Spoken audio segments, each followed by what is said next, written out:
actually being on screen. Shouldn't it? Yes, it should. So, hello everyone. Hello again from me, and hello for the first time tonight from the squad. My squad. Their own squad, a squad of their own. I'm not, we'll figure out how to describe them. Let's just call them Tachyon Squad, since that's the name. We are going to run through quick introductions and then jump into it, but before that, I do have to mention our sponsors for this season of Weave the Tale.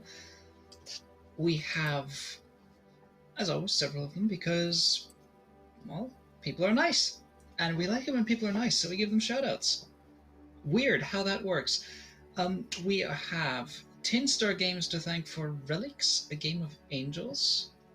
One of the other games that is on Fridays, I believe.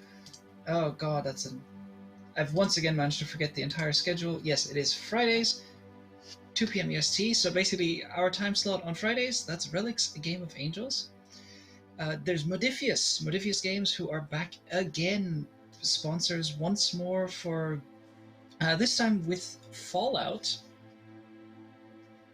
a fantastic game that had its premiere recently, and that first episode was so wonderful. The gang leans so well into just the absurdity of the Fallout system. I urge you to go watch it. That's on Saturdays at 8 p.m. EST. Evil Hat Productions sponsors us for Tachyon Squadron, because Evil Hat Productions are the ones who are behind the Fate Core system, which is what this runs on. Helmgast are sponsoring us for Cult to Divinity Lost, bringing the spooks and the creeps and the bleeps and the sweet... No, wait, hang on, that's a different one. We have Grinding Coffee, who are sponsoring us. They are a Black LGBT plus owned coffee business. So if you need that go juice, if you need your brain to get that something to kick it into gear, go check them out. Go check out Grinding Coffee. And we also have to thank Dice Dungeons. And I think that is the list. Yeah, that's basically it for now. The Wednesday one-shot that would normally follow us this week is not actually going to follow us this week. The Wednesday one-shot is being turned into a Monday one-shot. It is happening next Monday. It will be a one-shot for charity. Please keep your eye on the Twitter or join our Discord for more details. That is going to be a charity one-shot benefiting Young Minds. It's a charity that we've basically decided, as Weave the Tale as the channel, that we want to support them probably in a longer-term way. So we're starting off with a small one-shot for charity. There are some fantastic prizes lined up already. So again, keep your eyes peeled, keep your eyes open, and be there on Monday. And I think that's announcements out of the way, so let's get a quick round of introduction. I'm going to go in alphabetical order of call sign ascending. So we start with the ever fantastic, the wonderful, the explosively dangerous Boomjockey. Hello everybody, I'm Kevin, also known as the Lawful Geek Everywhere. I'm playing Phil Banks, aka Boomjockey, the soon-to-be retired stunt pilot, daredevil, killer of goblins. Yeah, fair. That's a very good introduction. Next up, Predator. Hey everyone, I'm Petra. I'm back to once more play Haley Rutherford, call sign Predator, once a poster child of the High Republic military and now trying her damnedest to be an okay leader for this group of crazy people. And she includes herself in that, very much so. Leading others is not as difficult as leading oneself. Or whatever you want to put on your inspirational poster. There you go. Ain't it just? I'll pretend it is and take that compliment. Starfox, you're up next. Hi, I'm Starfox, or I'm Void, and I'm playing Parker, who is Starfox, because she likes to do barrels. Listen, it's all about piloting. It's a great time. I'm just here to have a great time and pilot and maybe discover some mysteries of the universe. And who knows? You may yet do that. You kind of already done that. Now you're about to fly into that mystery. It's going to be fun, I I'm looking forward to it! Oh yeah, you sound so happy. Last, but most enthusiastic for sure, Teal. Well, actually, maybe not most enthusiastic. You might have to fight Starfox for that crown, but most trigger happy. Yeah, that crown I can wear. Yeah, hello, I'm Zayn. You can find me on the Sword and Quill Twitch channel, and I'm playing Shirin Madani, aka Teal, someone who grew up in the gang life on the planet and now is a pilot and wants to just blow shit up, you know? Just normal stuff. Yeah. Alrighty. And that leaves just myself. Hi, I am Diane. I'm Balrog1911. I will be the GM for tonight, as I have been for the previous 2 sessions, and will be for the rest of this run. Shock, surprise. To recap a bit where we are. At the start of all this, everything was set in motion when these 4 pilots were out on a patrol, just flying between planets, bored out of their skulls in the Draconis system, when a ship flew in from a place where nothing is supposed to be, where no one is supposed to exist, where no one has ever returned from, with the Dominion on its tail. And after rescuing these mystery persons, driving off the Dominion in the process, and finding out that they are from a system where indeed it is impossible, almost impossible, to return from, but every now and then the pathways open up, the magnetic fields that keep the system locked to starship travel. Every now and then there are paths, and there is currently one such path that will be open for a short time, and they want to use that time to establish contact with the Republic, from which most of their citizens are descended, and gift to them a fleet of 144 fighters, which is itself a huge, huge amount, because they thought there was going to be an act of war, which there wasn't. But, this truce it's definitely a glowing, warm truce, not exactly a cold one. And our pilots are the only ones who know the truth behind it, and have been tasked with flying in, finding out what's going on, and hopefully bringing some sort of resolution to this before the Dominion gets their grubby little hands on it. Arriving at the edges of the system with one of those pilots in tow, specifically Viera Jaloun, who is a fellow fighter pilot, our squad engaged a small flight of the Dominion's Goblin fighters. There was also a frigate, which, thanks to a gracious audience boon, was not armed. Thank goodness, it was a salvage frigate. But it being unarmed didn't stop Teal from making an attack run on its engines. You can't hide. You can try, though. At which point they were intimidated enough and outgunned enough that they agreed to follow your lead, so long as you let them stop their engines from blowing up. And, as long as they get to live, they'll follow you. Just don't destroy them like you did every single one of their escorts. Which was impressive, by the way. So we sit at the edge of the fabled, feared, and mysterious Tuwanye system. Your instruments pilots with the sensors ahead trying to figure out what's going on are already telling you that ahead of you is simply just a field of everything going haywire. You aren't sure if you're detecting planetary bodies or if it's just some sort of anomaly. You're not sure if your sensors are having a hard time telling you whether you're about to fly into, it can't really tell the difference between, are you about to fly into a black hole, or are you about to fly through the void of space, or are frogs waving hello? It's just one of those. I You take have I no take idea. the last one, please. You can take the last Oh, one they if you want. aren't.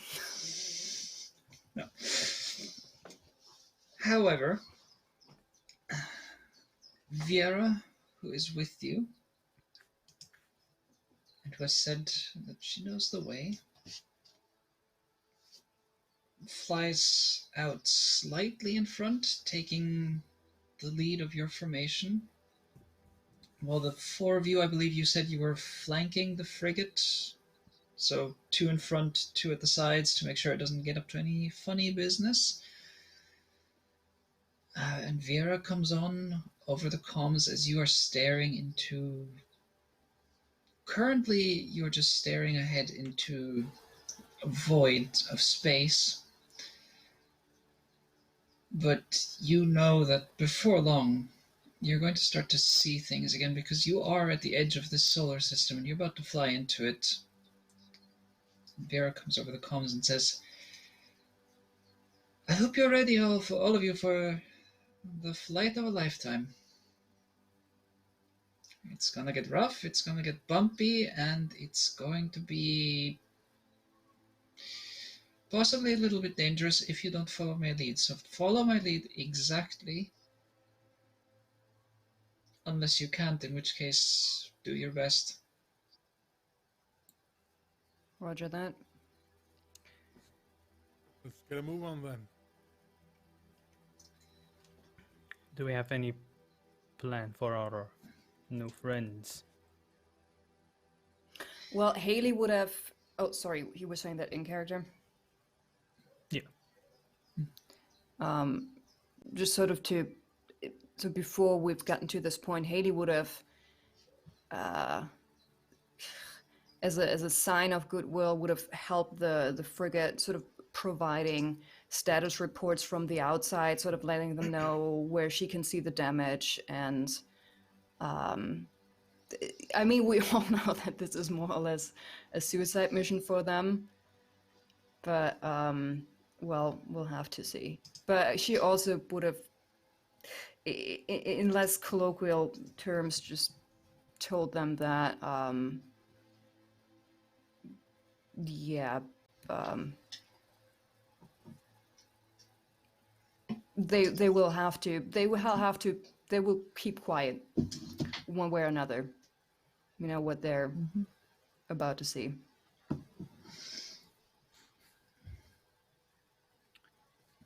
And then so when Shirin asked us, Haley would say, well, they know what's awaiting them if they're trying to run or do something out of the order. Well, but we should also be aware that as soon as we arrive, they will have the route, because they will just save the route that we are flying. We're not gonna let them get away. Then why are we taking them with us in the first place? Because I can't have you guys go and just randomly shoot at unarmed. Do we really need to have this discussion right now? We will need to talk for sure, but I'd rather just go through this first.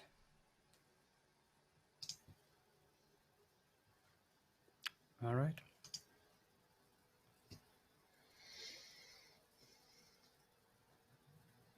Can think about what we do with them when we're in there. Or however we want to refer to that. but we should keep an eye on them at all times. Of course.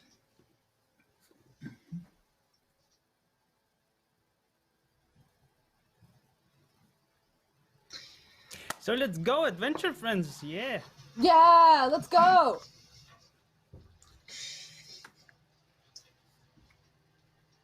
If you're ready, I'll start leading the way. Ready? I'm never not ready. Are you ready? Just- Ready.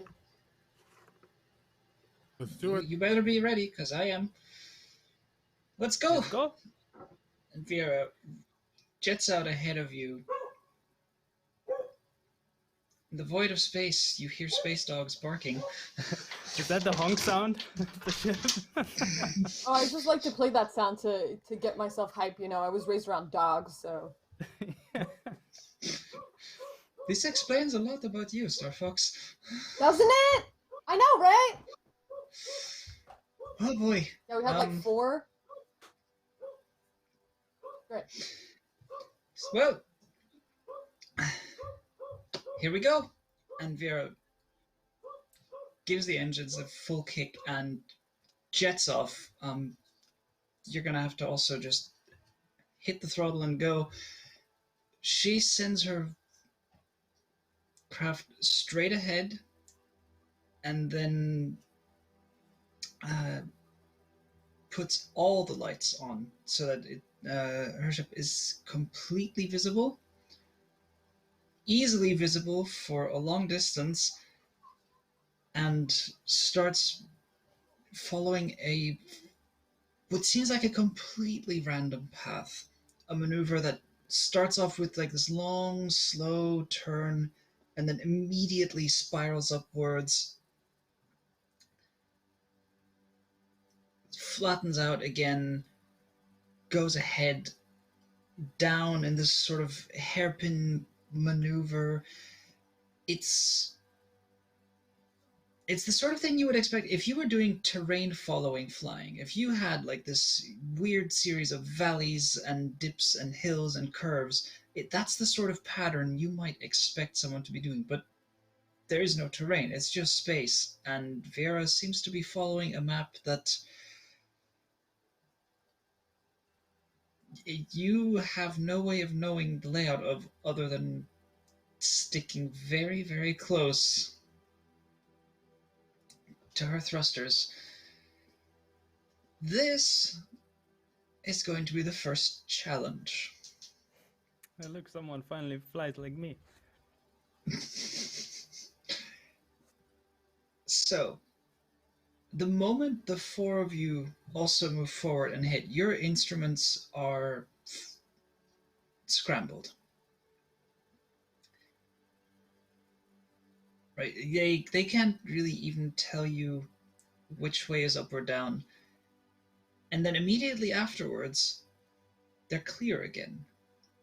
And you get the sense that there's this really very, very narrow pocket in which your sensors and your instruments are going to work, but you have to stay within that. So at this point, I will ask the 4 of you, because this is a challenge, and you will have to fly as a unit. What does each of you do? What does each of you think you would be able to best do to ensure that all of you get through safely? From Boomjockey's perspective, I've been studying the flight plans and seeing now the way our guide is flying. That's very much a lot of stunt flying. So I just follow up and use my piloting to show them how it's done, essentially. All right. Yeah, I'm gonna go second after Boomjockey, analyze the flight pattern that Boomjockey was doing, you know, watching second time through, so that I can actually call out the like moves. Like, we're gonna do a barrel roll here, and then we're gonna go into a spinning corkscrew and just like give a list of the specific stunts, so that Teal and Predator, who like would know them, don't have to like just like try to memorize the flight pattern, and instead can be like, okay, do a barrel and then do a corkscrew and then do a 45 angle turn. Okay. So I'll I'll take you translate. to. I'll take you to in a second. So, Boomjockey, yours is going to be a straight up piloting check. Yep. This is a slightly more difficult than average. So for this one, I will need at least a +3 to succeed. Hey, let's see how it goes.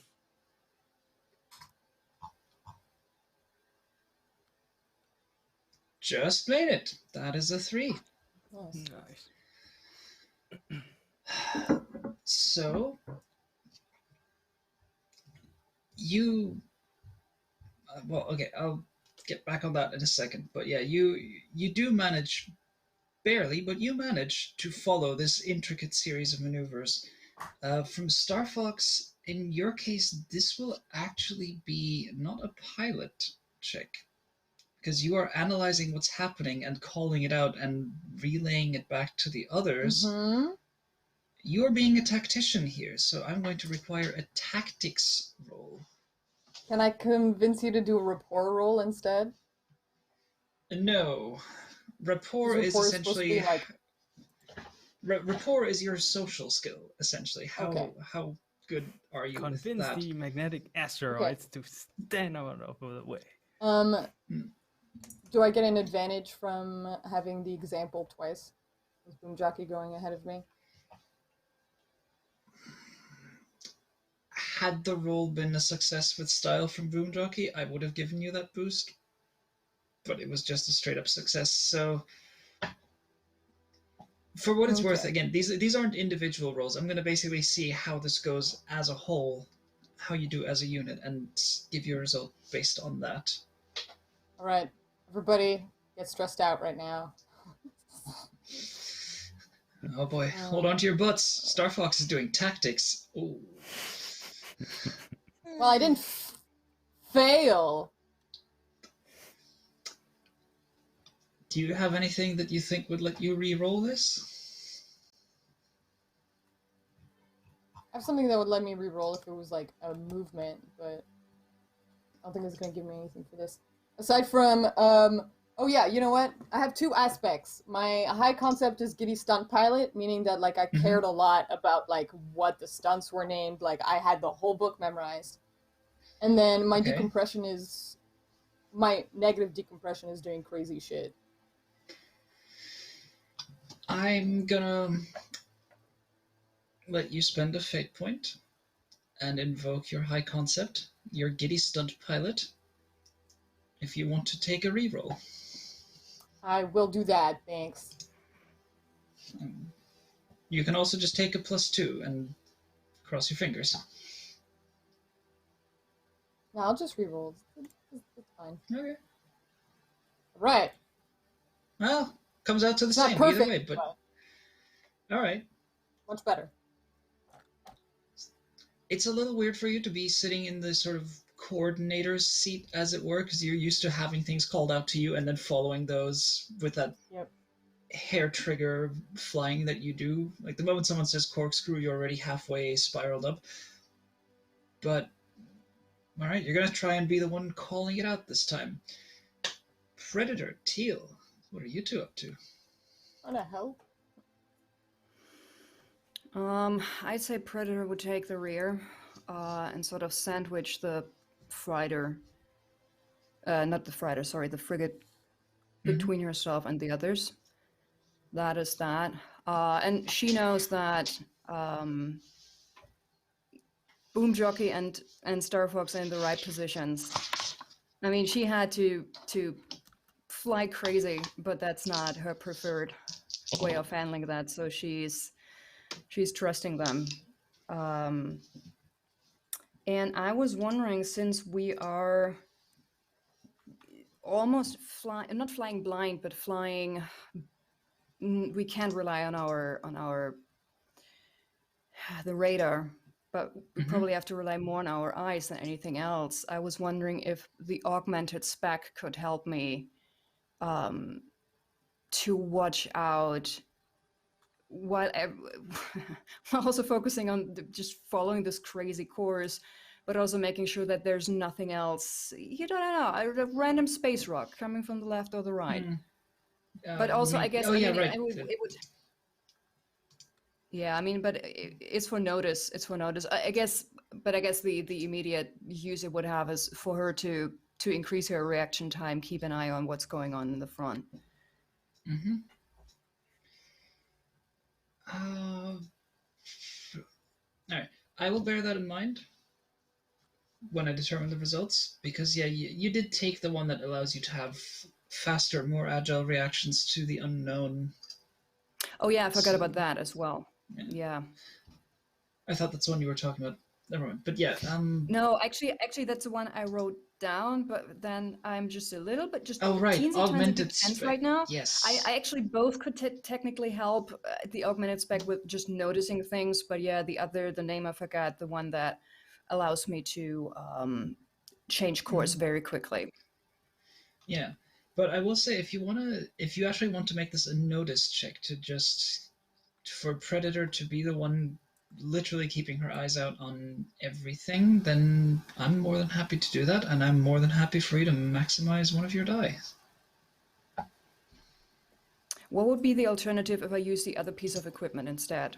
The one that lets me correct course very quickly. The inertial suppression. So.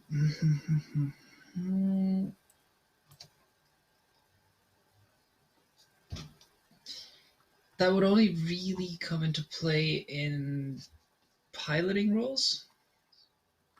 I know, but I was hoping since I have the tech, like, why wouldn't I logically use it in a situation like that to avoid shit? All I'll say is hold that thought. All right. So, what do you want me to roll?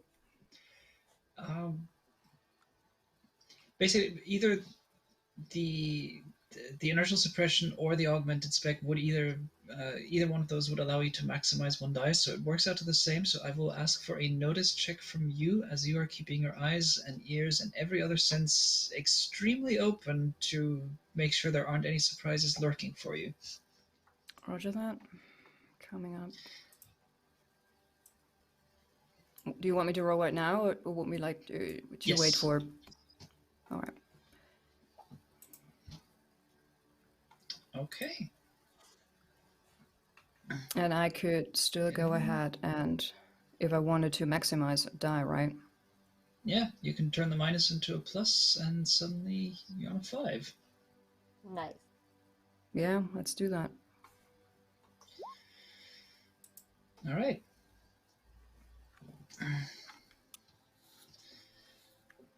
And Teal.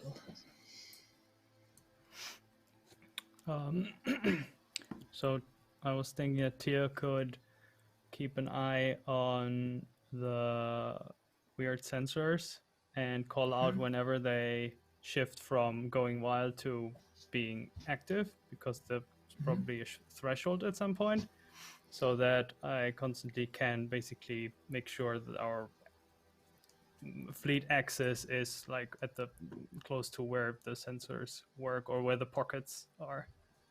Okay. So yeah, ensuring that the moment you drift out of the safe zone, you can call it and make sure you guide everyone. Basically shepherding people. Yeah. I think for this one, I will ask for a technology roll for you. Oh no. Oh dang, I should have done that. You want to swap? Sorry, Starfox. Okay. Oh, yeah, hang on. I just noticed that the rules for Roll20 are not updating. Hang on.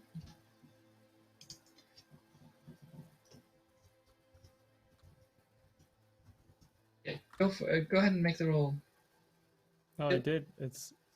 Oh. I mean, I didn't. I can. I should now. You did roll not. for You should do the roll. Okay. Yeah. It didn't go through, really. It went through. I can see the result. Yeah. But I also have the aspect live another day. Like I learned how to dodge dangerous situations, like with skin on my teeth in the gang times. Could I use that to spend a fate point and reroll? You can indeed do that. Huzzah. and we'll use the one from Nice. blowing up the frigate that I got. There you go. Come That's on. what I give Yeah, you for. it's even worse. Oh. No, it's not. It's slightly better. What do you, it's a tiny bit better. Hang on, let me just Okay, get it out was a nice marker and knowing write a you, plus. friend. Like, Okay. So Our based on the outcomes, apologies. Predator and Boomjockey, sorry. finally, Diane gets her bad player rolls. I've been waiting for it. It's the first You're minus any of welcome. you has rolled. It's amazing. This is All for right. you. This is interesting because we have a series of good rolls. So based on that, I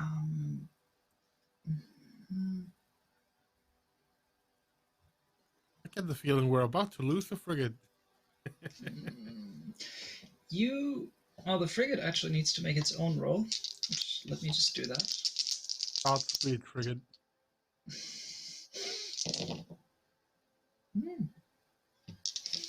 All right.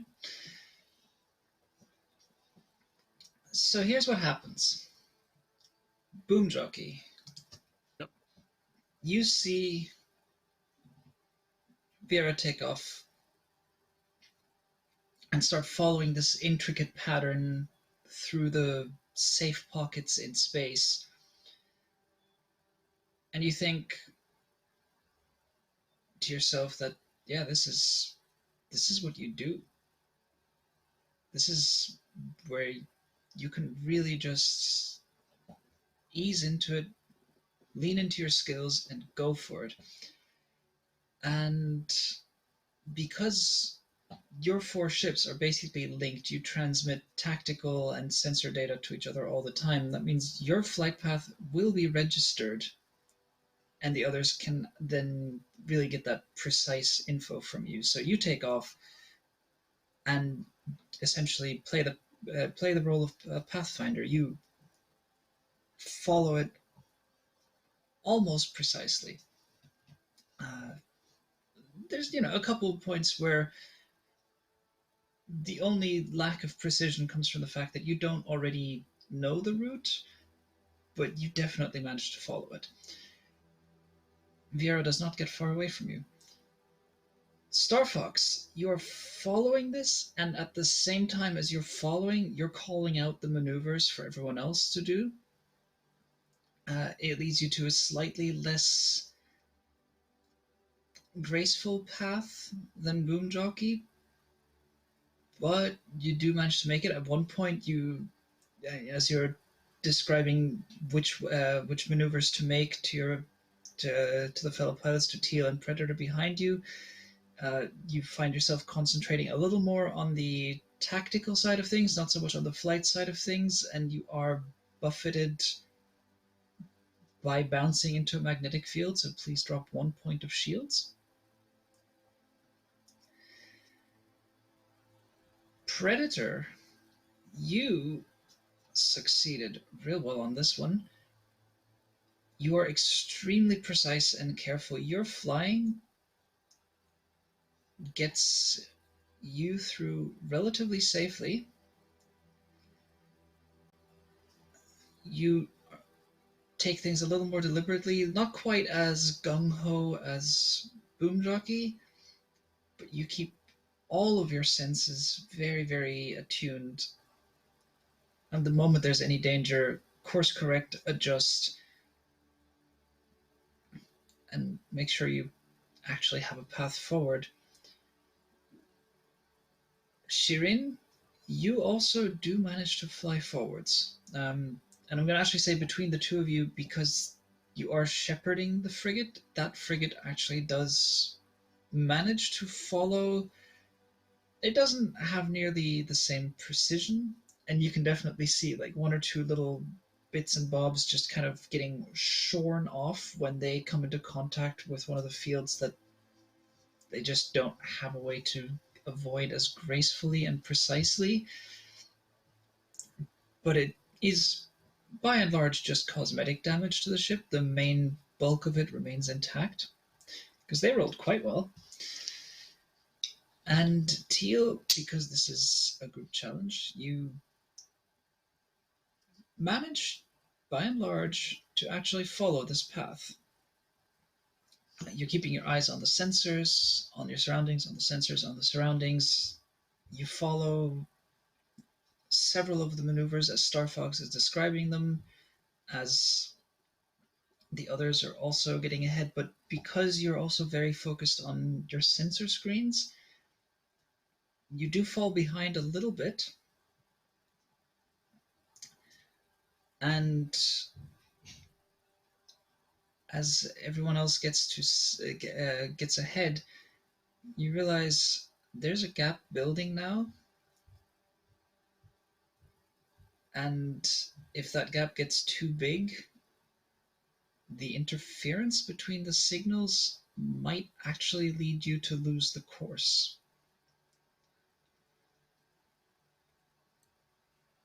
Okay. The rest of you notice that Shirin's signal gets weaker and then begins to fade in and out.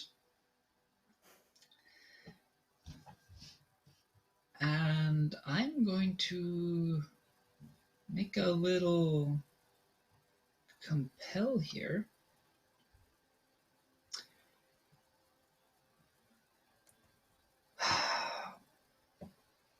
Predator. Okay. No, not shoot the frigate. We've had that one. Haley wants to make sure people come home safe. In fact, I'm going to call on the relationship aspect that you have of must watch the cub. That was what And Starfox, though.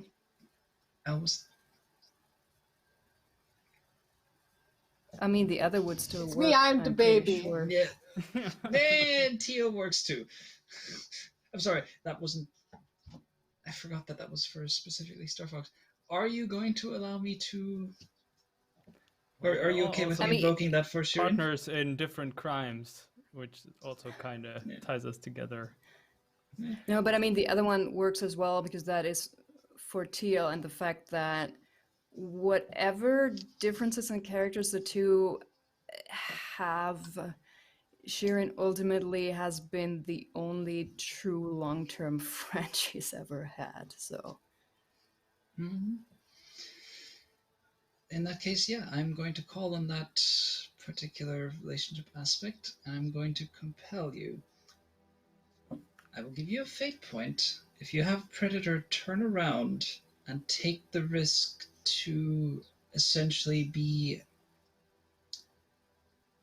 a guide to make sure Teal catches up safely.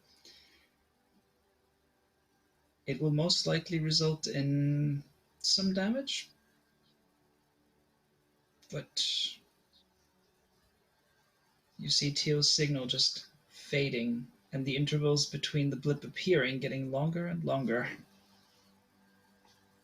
If you don't want to take this compel, you'll have to give me a fate point. No, sorry. I'm just... it's not like there's a lot happening in here. It's just not translating to my face. Yes. I just want to be clear about the mechanics of this. Yes, no, I'm fully aware of the mechanics. So over the comms, the next time the comms are free, the others would just hear, gonna look up to Shirin. Just, you all go ahead. We'll catch up. I think we'll stop here and wait for you. Copy that. Holding position. In front of us. We can't hold position for more than 2 minutes, though. Be quick. Yes, sir. And initiating the maneuver to turn around. Okay. You just basically turn on a dime. And I will need a piloting roll from you. And that will be at a difficulty of +4 to try and retrace your steps from memory through these difficult magnetic fields to get to Shirin and make sure that Teal also isn't lost. Oh no, I'm killing half the squad already.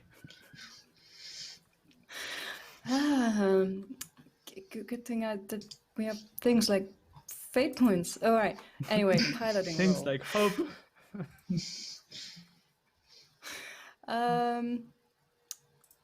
All right, just piloting. Okay, I can do that. I'm just thinking there's nothing else. No, I'm just gonna roll and then I will just see how it goes then. Yeah. Close. Okay. Close. You can succeed at a cost. Which would be? Well, that's where we have to have a chat. What do you think? I mean, would it have to be something other than mechanical damage? Not necessarily. It can be straight up mechanical damage. If you want to just take a specific damage condition for your ship, that's perfectly reasonable. The ships. There we go. It's the Blackfish. So, for example,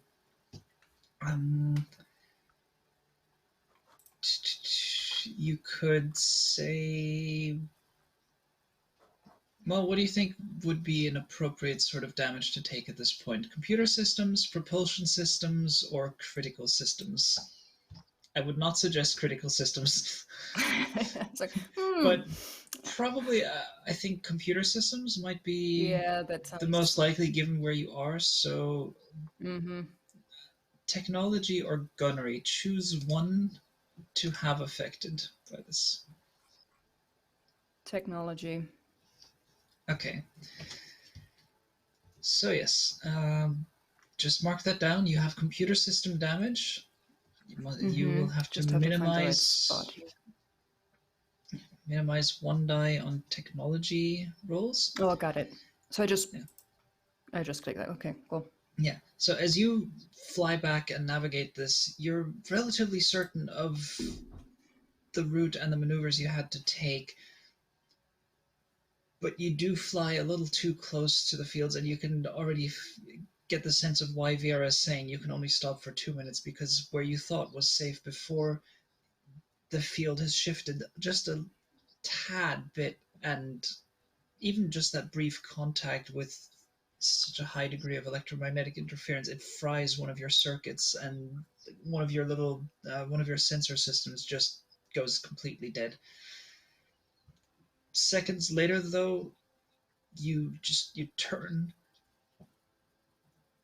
to one of the sides, and your sensors pick up, and your visually you also see very clearly Teal in front of you. Teal, you just see, you haven't really had the rest of the squad on sensors for a little bit. You see Predator come into view again. Do we have comms contact? Yeah, absolutely. Yeah, Where did then... everyone go? What are you doing? No time for bathroom break. Come on, giddy up. Oh, okay. Just catching up. Okay. Yeah. And just for kicks, make me a piloting roll, both of you. This will be at a difficulty of +2, so average difficulty, because you're once again retracing steps, making sure you get back in time. Oh boy, you succeed with Piloting, style. I can't. Technology, nah. Oh yeah, wow. Okay. You both fly with gusto and with passion and with a bit of adrenaline. Teal, in fact, you fly so well, you get a boost from this. What's a boost that you think could be generated by this that you could use carrying forward?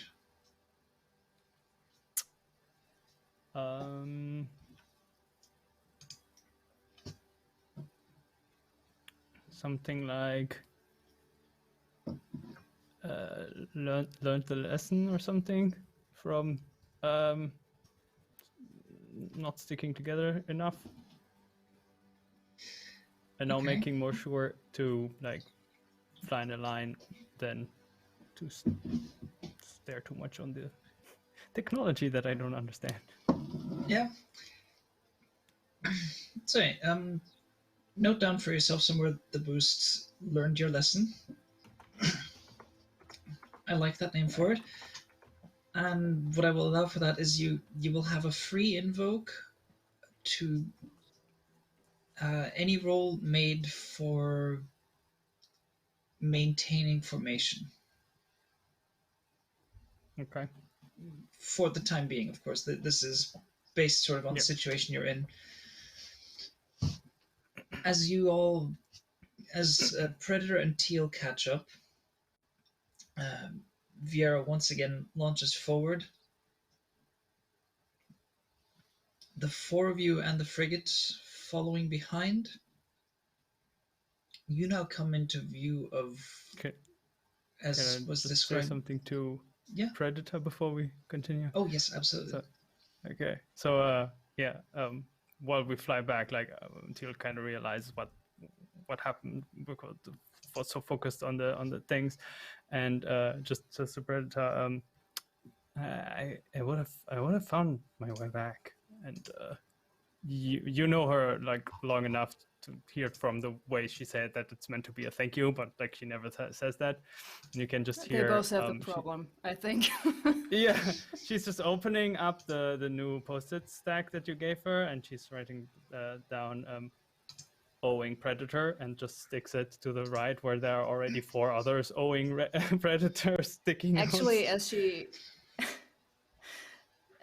she takes out this new patch, you would see that on the very first post-it in the bottom right corner, there's an arrow, so a sideways arrow. And if she's ignoring that, as soon as she would take off the first piece or the first post-it note, on the next one it would say in Haley's handwriting, "You don't really need these." Okay. And you would see that that one is also bent upwards a little bit. Just staring at this. In this, you mean in the stack, right? Yeah, Or in in the the stack. Like it looks like the first few have been meddled with. Okay. She looking at the next one? Yeah. And that one says, "No, really, you don't." Flips up, flips again. And then the last message just says, "I believe in you."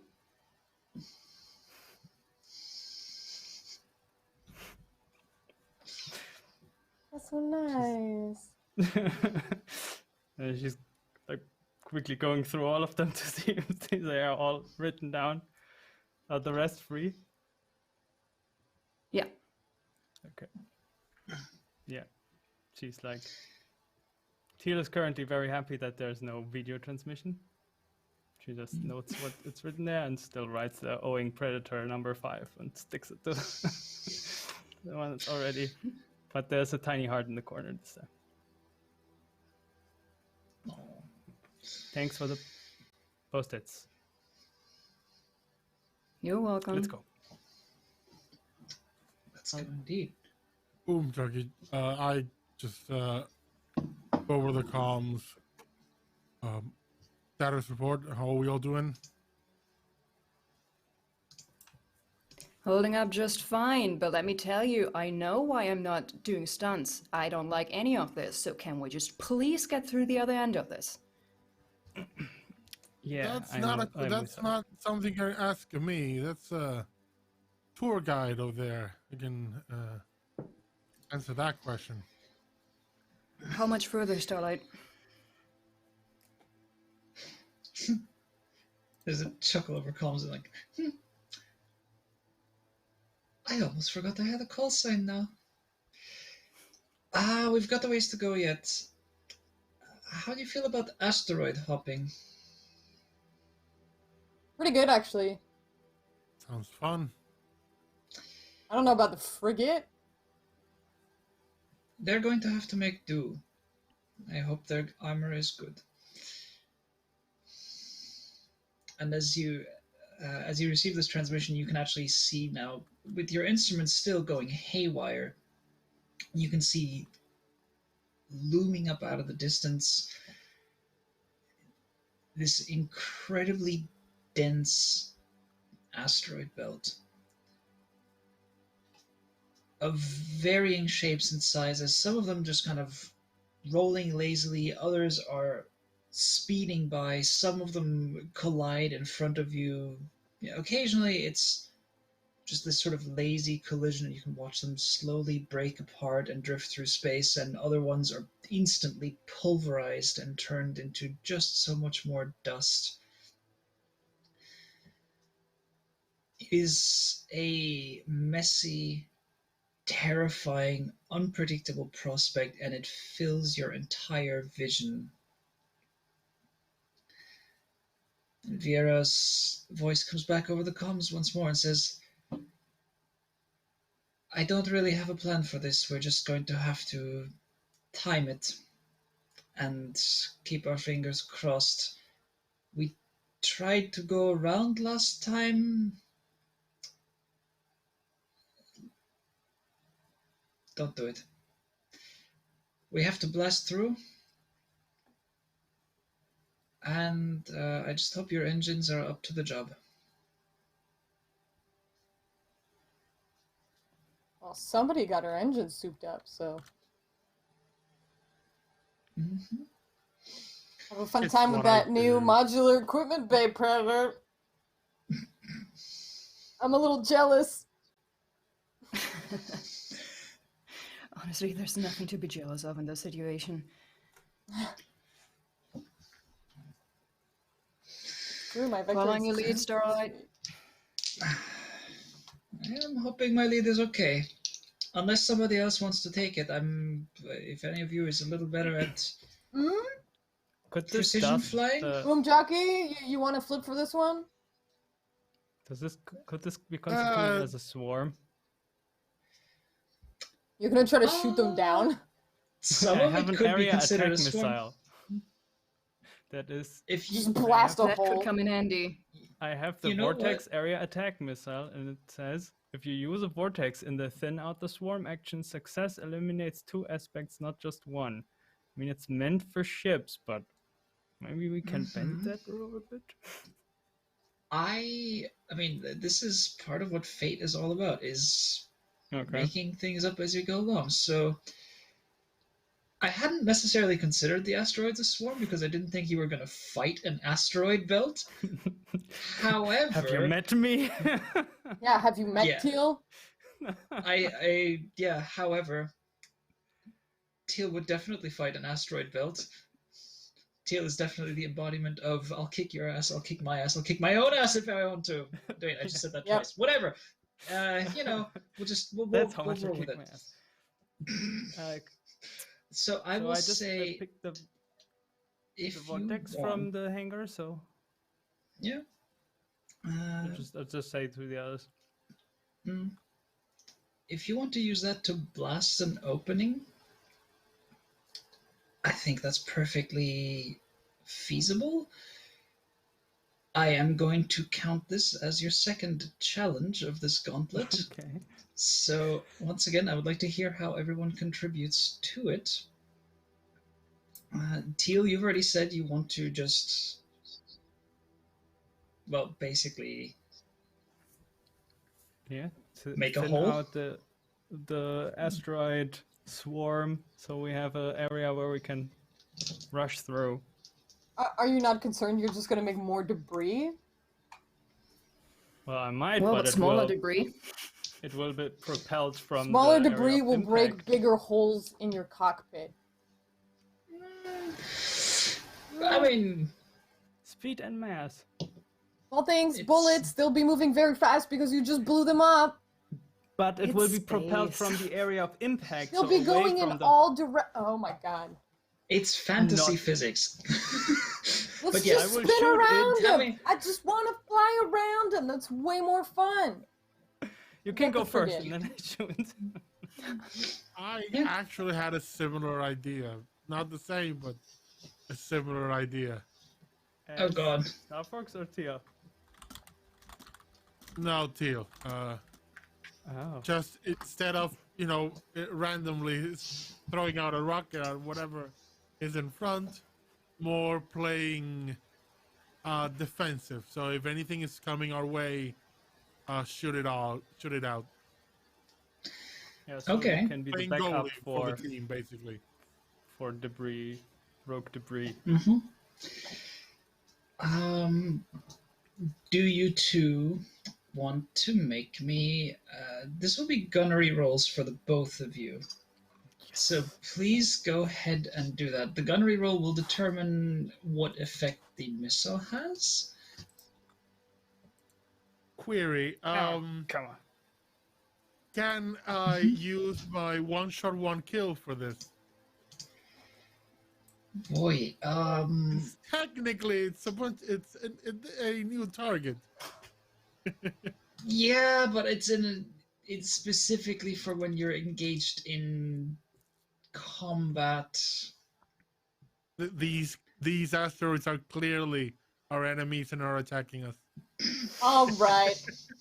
No more bullying the DM. I'm sorry, but no. They are not hostile threats to you. They are threats, but not hostile. Oh man. Could I? I'm gonna roll and then I'll see if I can negotiate. Mm-hmm. Oh, right. Hang on. I have been forgetting one thing, by the way, and this is where that command comes in handy. Donate Tachyon. So that command is supposed to pull up the donation options for Tachyon because there you go. If you lovely people in the audience want to help them out, you can donate to place a new aspect in the scene, and those aspects can help. They can also hurt, but we're assuming that you are generous and benevolent and kind to my players. So if you want to place an aspect of, a clear path, I'm just saying, that's an option. What option is that? It doesn't. Okay. That's all right. I'll keep those two roles in my mind going forward. Predator, Starfox. What's your approach? What are your approaches to being faced with an asteroid belt? I would say for now, whichever piece of equipment Predator didn't use the last time, she's going to use it now. So if we're saying that she used the augmented spec last time, she would use the... I can't for the life of me remember the name for this thing. Hold on. Oh, The Planes Angle Interior Suppression Unit Type 7. Say that. yeah, just call it the inertial suppressor. It's fine. Yeah. Or just Unit 7. Or Unit 7 also works. That's in which easier, case, from you, this will be a piloting roll, and you can maximize one die. Roger that. Technically, it's when you're defending against being shot at, but, it's the universe shooting asteroids at you, I guess. Okay. Yeah. So it's great, and then if I use it, it's... What would that be then? Because if you 6? turn the minus into a plus, it'll be a 6. Yep. Let's do that. Legendary. And I will count that as a success with stealth, because I would have put the difficulty at a +3. So you can actually place a boost in the scene. Sorry, 6 is fantastic. So would that would have to be a boon for me, right? You can, in this case, you can make this a boost that others can use as well. Just basically, you can place a boost in the scene that has one free invoke by anyone. Cool, then I'd rather do that, and so whoever needs it can use that. With her just being... Well, actually, I don't know if that would still work, with her just being very like using her sharp senses, that maybe she's able to point out or call out sort of last minute, watch out, break, break, break. You know, if it looks like somebody might get a little bit too close to an asteroid or piece of one. Okay.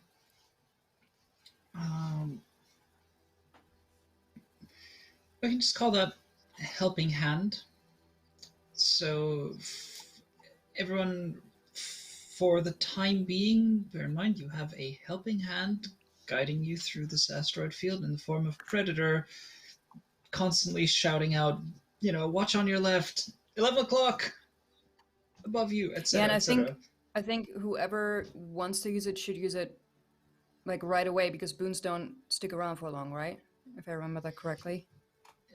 They're usually scene specific, but Okay. I'll let you know when they're gone. For example, the Teal, the one you have of learned your lesson, because you are still in, you know, still essentially following in the same, flying through dangerous situations, that awareness, that sort of adrenaline boost of, oh crap, I nearly lost it out there, that's still with you, so you can still invoke that.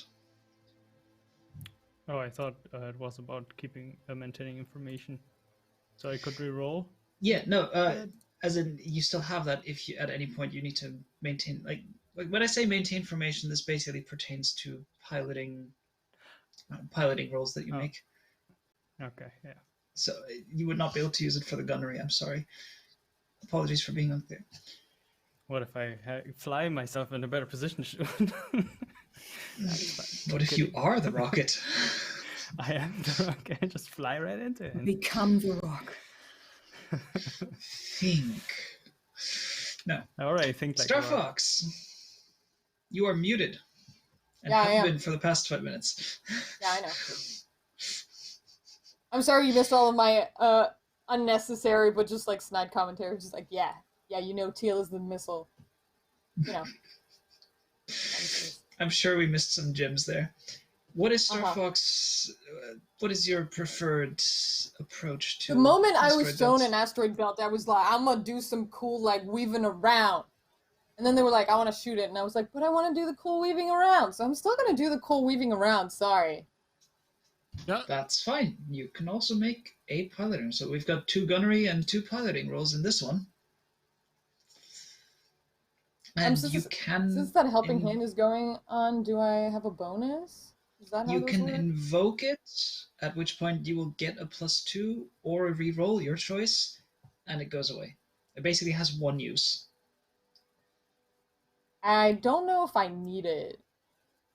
I mean, you can just roll first and then decide. You decide after you roll. Yeah. What? Oh, I'm hey. re-rolling that. That's absurd. Well, It's 3 you have a minuses and a helping 0. hand. Cool, I'm using it. Thanks, Mom. I love how you went from I probably don't need it to, oh, I'm using it. Yeah. That's 3 negatives and a 0. You know, it's one of the situations where Mom tells you to take a coat with you because it's cold outside. You're like, I don't need it. Yeah, like, I don't need it, and you're like, there's an asteroid, like, immediately in front of you, you dumbass. And I'm like, oh, ooh. She wouldn't say dumbass. It was more like, do you really want to get that close? On your immediate 12. Oopsie. Yeah. I got caught again. See that big shadow on over your cockpit? That's deadly. Ooh. So, yeah. So here's how this goes. Opening salvo is, as everyone might expect, Teal firing that area effect missile, and you just watch as a small little pinpoint of light streaks forward, which suddenly turns into a miniature sun in front of you. Just this immediate expanding ball of light, which seems to just kind of consume everything within it. And you have your opening. Immediately zooming into it, the frigate also just like, they see that and they're following behind. Boomjockey, you've got Yep, there you go. Finish your son.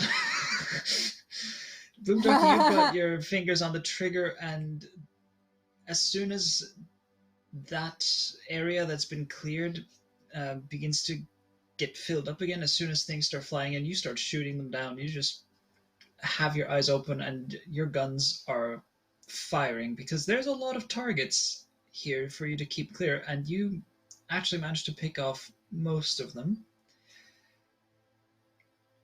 Predator flying in, and at this point flying almost by instinct, as you're determined not to let this danger consume anyone else, and you keep your eyes peeled once again to great effect, to the point that you are able to, as Starfox flies in, you just call out like one of the few that Boomjockey from his angle wouldn't be able to get to, and Starfox might not have noticed. You just call out where it is, and you see Starfox fighter immediately just tilt up on its axis, swerve to the side to avoid it, and there's that little waggle of the wings to let you know, like, thanks. As Starfox then also immediately starts Predator will wiggle back. showing off. Yeah. And then Starfox starts showing off a little bit as the both of you, because the both of you technically with the tech that you used, the both of you had a 6, so you are just basically just treating this as a playground, kind of. I need to make a piloting roll for Viera now. This is where we lose the guide. Not really. Your guide rolled a 3. Why would you say that? That would be ironic. Because it's fun. Because tempting fate is wouldn't it make the game just suddenly part 10 so hilarious as we see here move forward and just get pancaked? This is our life now. We live here. If I'd rolled badly enough, that might have happened. But Viera's a good pilot. Now comes the frigate. The frigate is larger. The frigate is slower. The frigate is less maneuverable, and the frigate will make a roll. Fine. Oh, indeed, it's going to be fine. That's 4 pluses. Called it. You swear you've never seen we may need to recruit this pilot. Right? You swear you've never seen a ship this large move so smoothly and in like such a sublime manner as it just... Dang. Every time you think, oh, well, that asteroid is going to smack it just like right on the nose, there's just a slight adjustment in course and it passes by meters away from the outer plating. It's this incredible dance. It's almost like watching... think of it like watching, for example, a whale shark moving through the water. You swear it's just this big lumbering thing, but suddenly, as you trace the path, you realize it is one of the most graceful beings you've seen. And in this case, it's one of the most graceful flights you've ever seen. What the hell, frigate? I open a line to the frigate. It says, "Frigate pilot, I don't know who you are, but that was beautiful."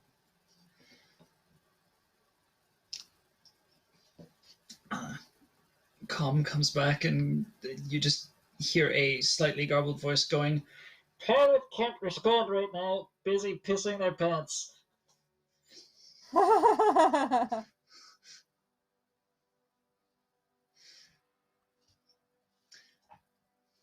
Don't enjoy the speed.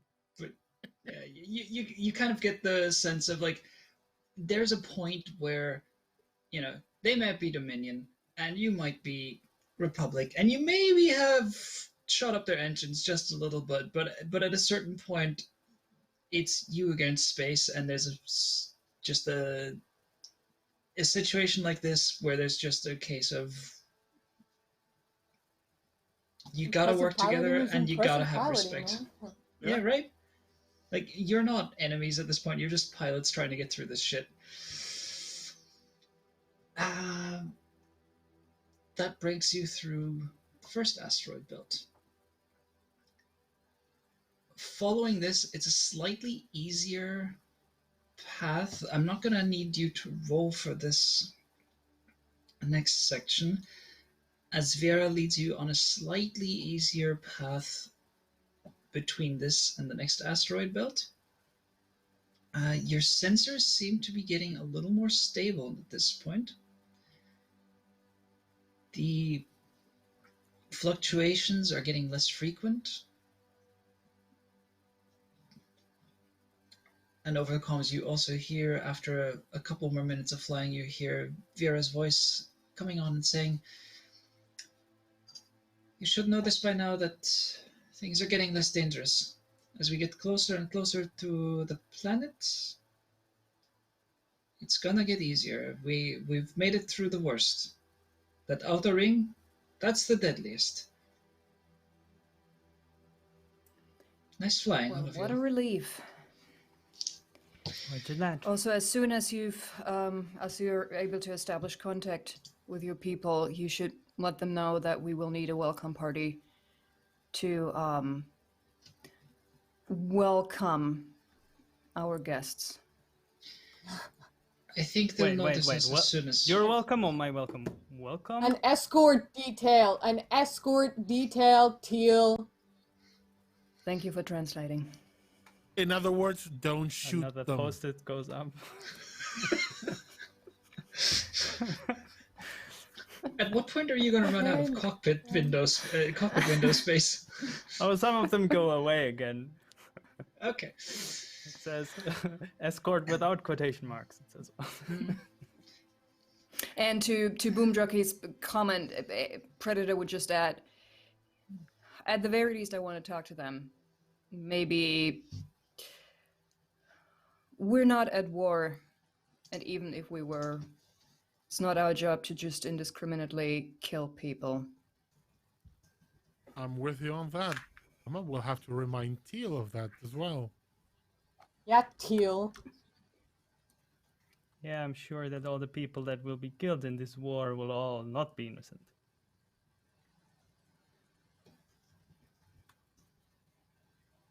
But what do I know? I'm just a gangbanger. Okay, but I'm not personally killing those people, though. But these people will All right, tell all right, these all right, people who will. So, Okay. and they know the way now. Vera's voice comes over and goes, "Don't worry, they're not going anywhere as soon as they're within range." All right. Now, clear your sensors to the direction I'm about to give you. Just get to heading 237.65 and follow me. Got it. Follow the lead. It's off. Yep. And as you orient your sensors in that direction, you... Can I get everybody to make me a technology roll? Oh God. Mm-mm. Ooh. And A strong remember, one. for you, Predator, we have to minimize one of them. Wait, hold on. Didn't I have the... Wait, that doesn't make sense. I clicked the... Is that not already factored in? Isn't? The penalty? Oh God, you... Like I clicked yeah, the you... Yeah, it has box. the +2. Did I click the wrong box? I wouldn't be surprised. hang I mean, I on. did click the box where it says minimize one die on technology actions. But so maybe that has to be done after the fact. I don't know.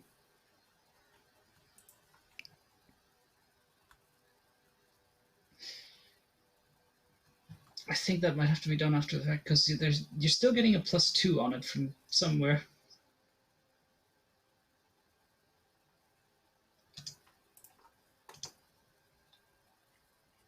Well, I mean, Oh yeah, that's I have your a that's your I have skill. a plus yeah. 2 on technology. Yeah, that's my skill. Yeah. Okay. Sorry, I misread that. Yeah. No, it has not minimized that. So what I will say, I'm not going to be super mean. I'm just going to take the 0 and turn it into a minus, which would take your roll from a 5 to a 3. 4, which is still great. Cool. So in this case, fantastic. All right. Unfortunately, Teal, that was a slightly low roll. Could I invoke the learn from my lesson now? But can I even roll higher with the plus 0?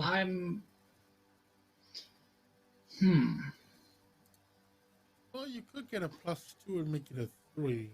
'cause- Yeah, and it was gonna be a difficulty. Sorry, I keep forgetting to but it's mention not- difficulties. It was gonna be a +2 as a difficulty, so Okay, but it's also not a piloting roll, so it is not. However, let's see what. it would probably what be other worse anyway. Shirin? What other? Yeah, your aspects are a little more oriented towards combat. So in this case, don't worry though. 3 people here have succeeded quite nicely. Starfox, in fact, you succeeded with style, which means you actually get to. Let's see, you will get an advantage. I'm gonna have to think about what I just advantage like you get burst from this one. ahead of the person who's supposed to be leading us, like, haha! The 3 of you who rolled higher than a 2, you check your sensors, having oriented them in the right direction. And as you focus in on the asteroid belt ahead of you, there's this brief moment where it looks the image that bounces back on your sensors for a brief moment. It's a good thing, there's magnetic fields here messing with things. For a brief moment, it looks like there's a person standing on one of the asteroids. Just a person-shaped figure. You blink, and no, actually, that figure is actually a fighter, very similar to the prototype one that Vieira was flying in the Draconis system. Starfox, I will give you this advantage. I'm going to declare that your sensors were in fact recording. So you have a recording of this sensor data. You know that Starfox will immediately get on the comms and be like, "Hey, did anybody else see that? There was a shadow on the asteroid. Did anybody else see that? Did you see that?" I would expect Starfox to constantly recording everything something for a blog.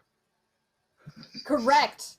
Not for my blog, but yes, correct. I always have all my recordings on so I can see how well my ship was doing in certain maneuvers, but also just because I can show off. for whatever. the Starfox highlight reel. Did anybody else see that? Did you see that? Did you see that? Yes, I saw it. No. No. No. Predator, you guys, there's something crazy going on around here. It's more than just magnetic fields. Yeah, So it would have been just a fighter looking similar to our model. Yeah, it was. You would have seen what looked like a shape that had. It looked like it had, a head, arms, legs, and then you blink and your sensors actually report it is a fighter, like the prototype that you saw Vieira flying in Draconis system. Okay. We saw a person, and our sensors say a fighter. Yeah. No, your sensors saw a person shape, which then resolved into a fighter shape. Ah, interesting. Okay. Transformer. Well, let's put a pin in that. Ooh. Okay. We'll talk about it when we land, though, right? Although Both Starlight. Boomjockey and the player are having ideas. Good. Can we even trust our sensors with all this magnetic interference? Yeah, I don't know. Starlight, would it make any sense for one of your ships being stationed here? I just hear a voice coming back over the comm going, right now, because it is opening up, we do have patrols ranging out a little further than usual. Quite possible that you saw one of my colleagues. I didn't have a chance to check my sensors, but we might be getting a welcoming party. Keep your Strangely, eyes though, clear. the sensors reported a humanoid figure for a moment. That's Yup. quite odd. Mine too! How interesting is that? Yeah, for once in a very few time, I am right there with you, Starfox. I'm very curious. I have things are going through my head, and I'm Magnetic radiation, as it looks to be. Don't ruin this for me, Teal. Don't ruin this. There are no people Okay, on Teal. All right. And Whatever, we'll talk about it when we land. on the note of magnetic radiation going through all of our brains, we are going to go into a break. I'm not sure how those are related, but they're related. Just trust me on that. So we're going to take a 10-minute break. Feeling drawn to the toilet. So we're going to have 10 minutes to just hydrate, stretch, relax, grab a bite to eat. I don't know what you can do in 10 minutes. I'm pretty sure some of us can accomplish a full meal. I have no idea. If you're going to inhale food, do it. If you're going to inhale water, actually don't inhale water. That's bad. Please don't. Yeah, no, don't. I've been there. It's terrible. It hurts. But yeah, we will see you in 10 minutes. Toodaloo.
boost you've got.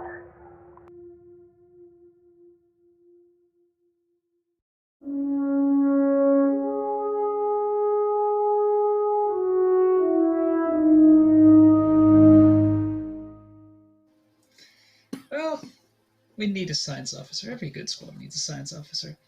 And Yeah. we've been talking on stream again. Hi, welcome back, Hi. everyone.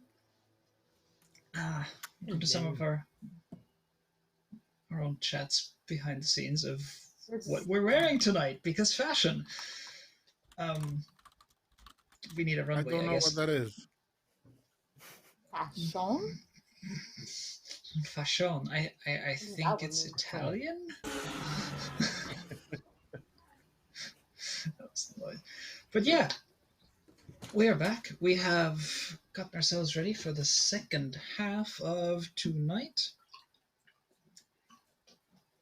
And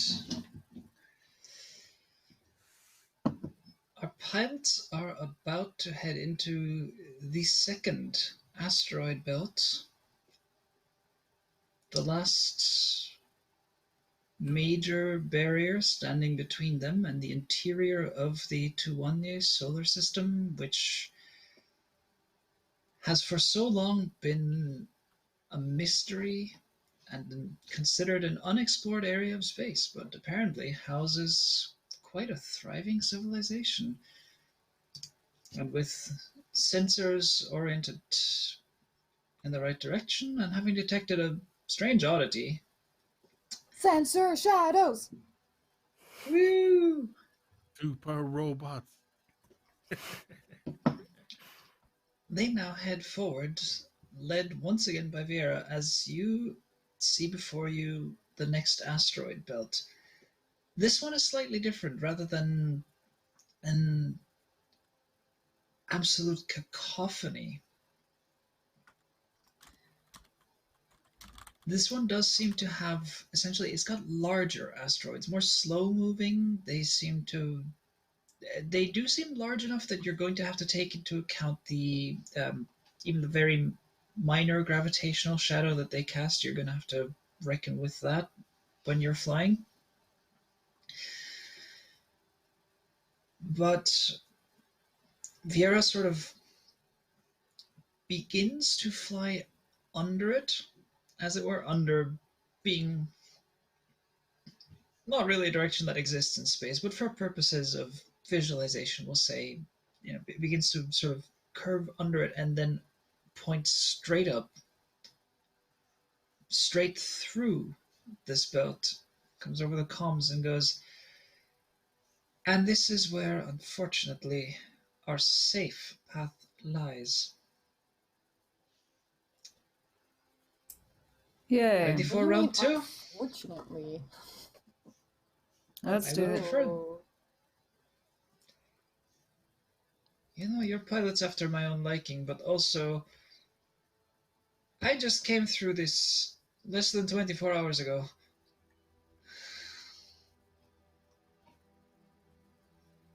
I didn't think I'd be flying back so quickly. We didn't think we had to prevent the war, so here we are. Well, you have a point. You have a point. I mean, from their Shall we perspective, get the going? war never ended. Yeah, let's go. Forget history. We got asteroids to fly over and strange shadows to investigate. Let's do this. Heck yeah! Ah. Those fields are going to mess with your sensors. Don't worry about it. I'm not worried about it. It was just the wind. Okay, Teal.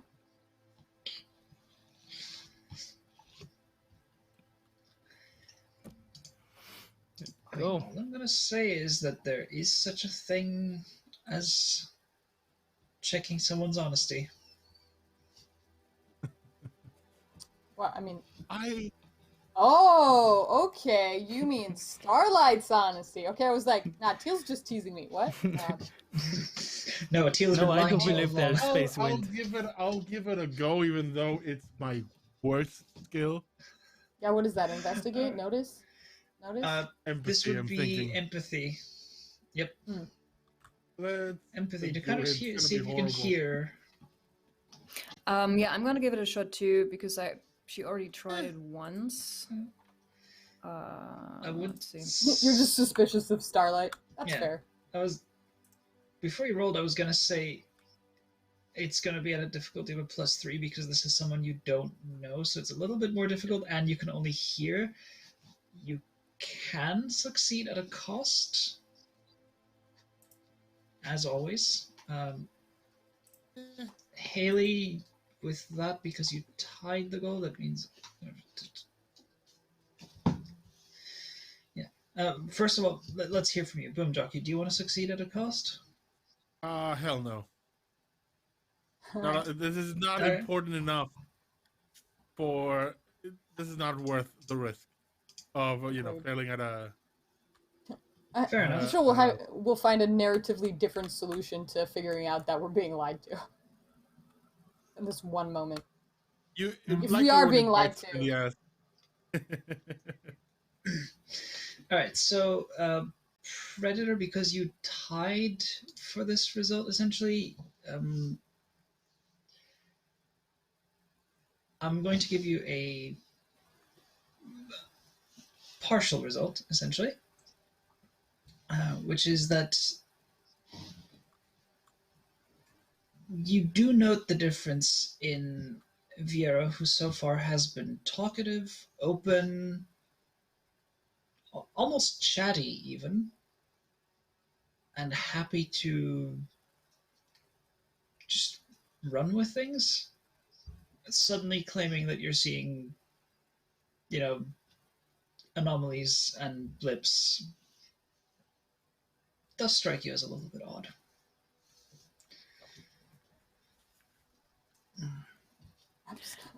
Is it possible to change the comms that what Haley's saying is just going to the 3? Yeah, absolutely. Or I is mean,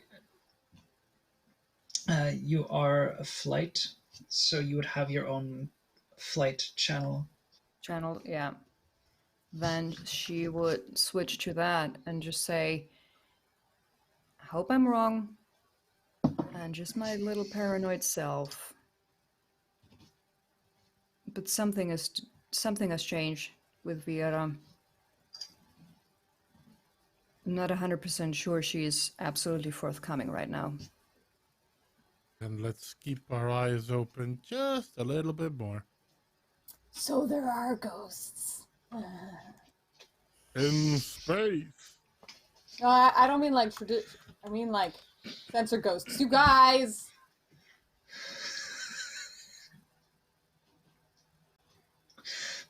I think again? this is a situation where you would hear the first. I think I'm getting too old for this shit. No, that's me.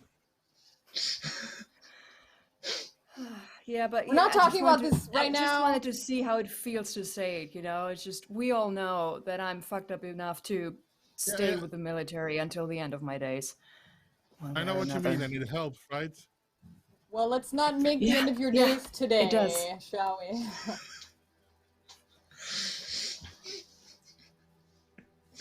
Oh boy. Asteroids, anyone? Asteroids? Asteroid field? Shall we? Yeah, let's Yep. go. Asteroids. Let's play asteroids. Third challenge for the night. Oh no. Oh yes.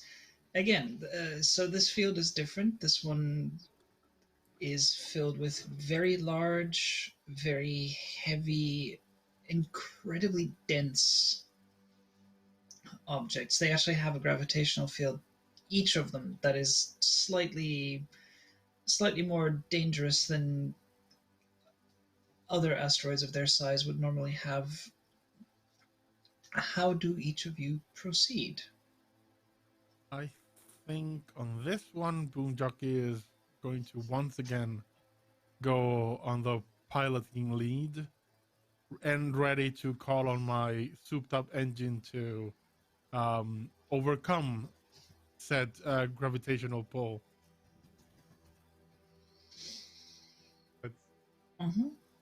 That's my idea. Show the path through the asteroids, and if I get caught in the gravity well of any of these asteroids, show it kind of show with my mistakes and with my successes, where to go and where not to go, that kind of thing.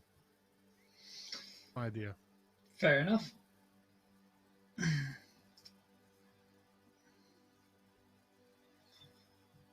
That works for me. So make a piloting roll.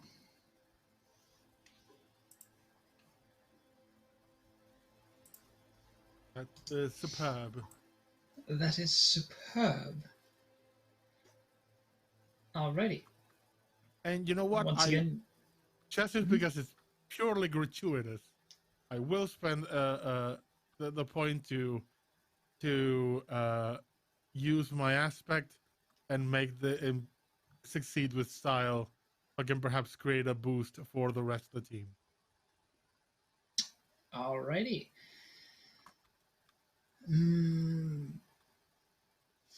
If you're acting as so you're invoking the souped up engine? Yep. Okay. I'll allow it, and I will allow you to use that to create a boost. So what kind of boost did you have in mind? A piloting boost, or boosting. I kind of want to call it guiding hand. Okay.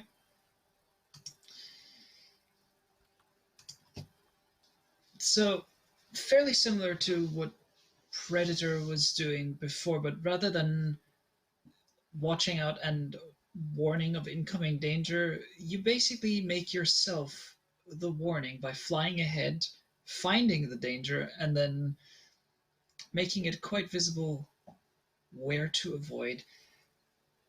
I will give that as a free invoke. You did succeed with style, so yes.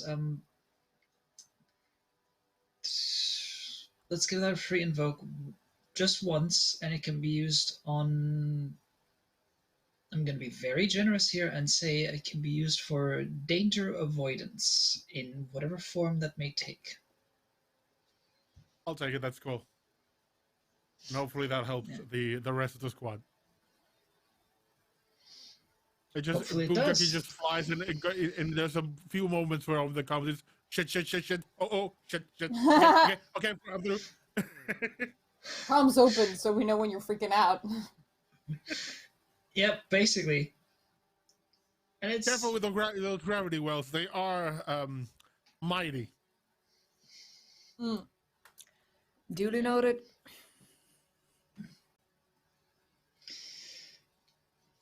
Who's next? So let me ask you a question. You know how like astronauts have to do calculations for using planets to slingshot back, like slingshotting back with the moon.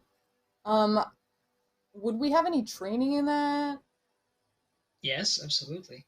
Right, absolutely. Rather than trying to avoid the wells, I'm actually going to try to use them to slingshot from one to the other, so that it creates like a serpentine path between the asteroids. Unless you tell me that requires tactics, in which case I'm going back to normal piloting.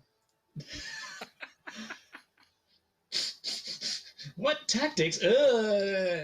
But no, I will absolutely allow that to be piloting.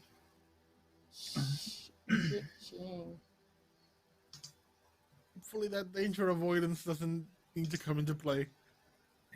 Hey. And if it does, then yeah, it's perfect. I got great. I didn't help anybody else, but I made it through. Just gets on the comms. Hey guys, slingshotting through the gravity wells is possible, but it might be easier to just do Boomjockey's thing. I'm gonna actually do a thing here right now. Um, hold that thought for just a second. Beware the smiling GM. Compel. No, I'm It is super a excited. compel. It's a Super compel. shenanigans. You start on Do a your barrel. path of wanting to try and slingshot this. Like, yeah, let's do something interesting and fun. But I'm going to compel based on your relationship aspect of Boomjockey is my idol in all caps. Yes, it is in all caps. That about after the first slingshot, you think, sure, you could do it this way, or you could also be flying by the seat of your pants and risking danger every second as you barely avoid the asteroids and look freaking cool while doing it. I will give you a fate point to re-roll Yeah, fuck it, I'll your take roll. it. Let's go. Would you like to show off for Boomjockey? Yes, I would, thank you. Yeah. Fantastic! Oh, dang! Oh, there you go. See, sometimes the compel works out in your favor. I was gonna offer it as a reroll with a -2, but even with a -2, that's still a great. It still would have been a great, yeah. Yeah, basically, you All beat me the to the barrel punch rolls! with it. So many But barrel rolls! Like, you start with a slingshot, and then you think, Asteroids. okay, start doing what if I look really fucking cool? And then you proceed to just show off.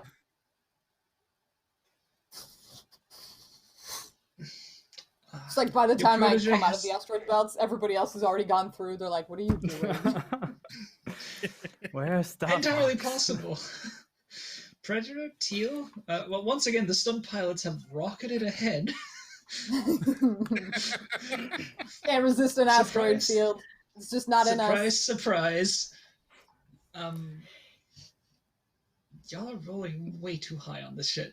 That's ridiculous. Piloting is a +4. Like, Yeah, but Me too. I mean, Yeah, I suppose that we can't use the equipment that we used before again. mm, I mean, I'm happy to spend a fate point if need be, because I've I got would an extra say- one. Yeah, I think so. Yeah, if you spend a fate point, I'll allow you to invoke it again. Oh no, sorry, I meant that. Sorry for not being clear. I'm just gonna roll and see what happens, and then I might Yeah. invoke an aspect. Yeah, absolutely. That's what I mean. Like, obviously, you always roll first and Yeah. then see whether or not you need to. And remember, you have the free invoke for guiding hand as well. Yep. So just gonna roll and see what happens. But yeah, Haley is going, or Predator's going, just for our usual precision style flying. Okay. Well, I mean, as precise as you can be in this kind of area. Pretty damn precise. All right. you try for Well, I was gonna say, let's find out just how graceful. Yeah, that's. I suppose it's just piloting, right?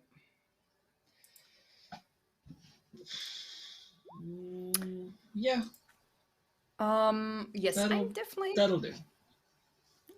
A +3 Well, I is. Okay. Yes. Because this Your is face the easier is doing asteroid things. belt, it is a +3. My face is doing the. Stop rolling so well. But also. You've all got really we're good just piloting. that good. Yeah.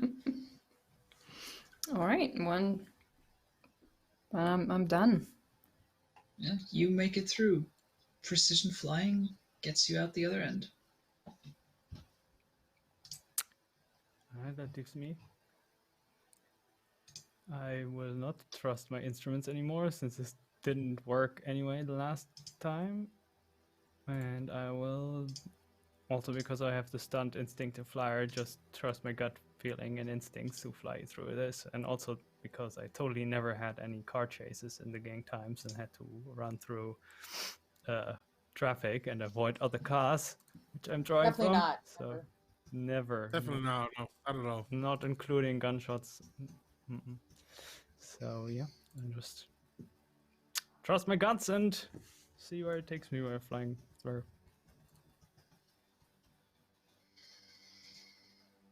All right.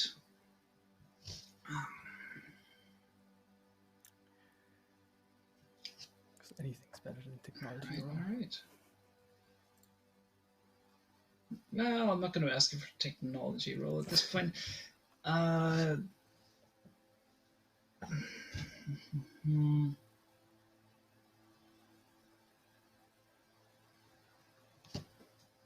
right. Yeah. You know what? I'll let you get away with a piloting roll as well. Just this once. All right. Yeah.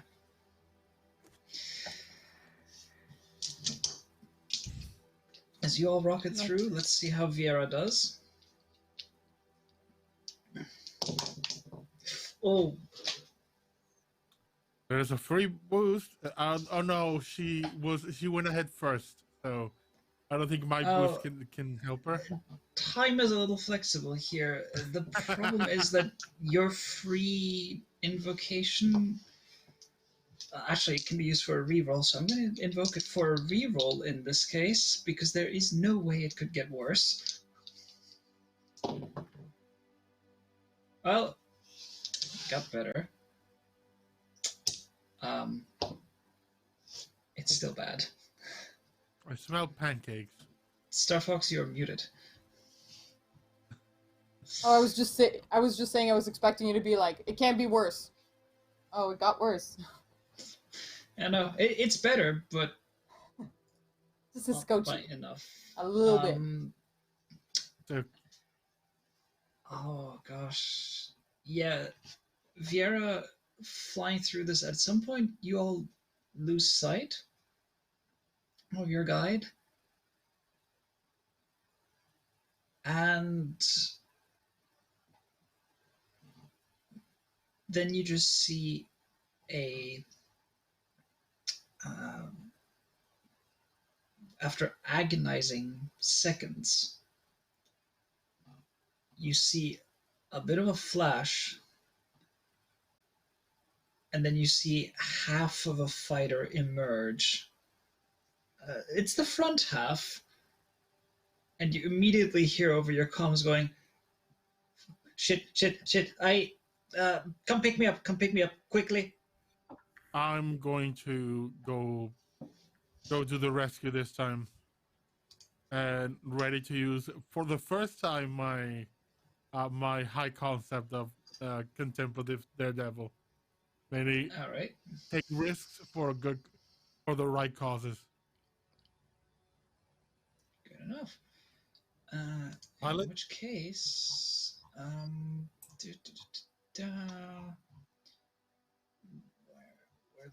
because there were specific rules for what to do when you are punching out.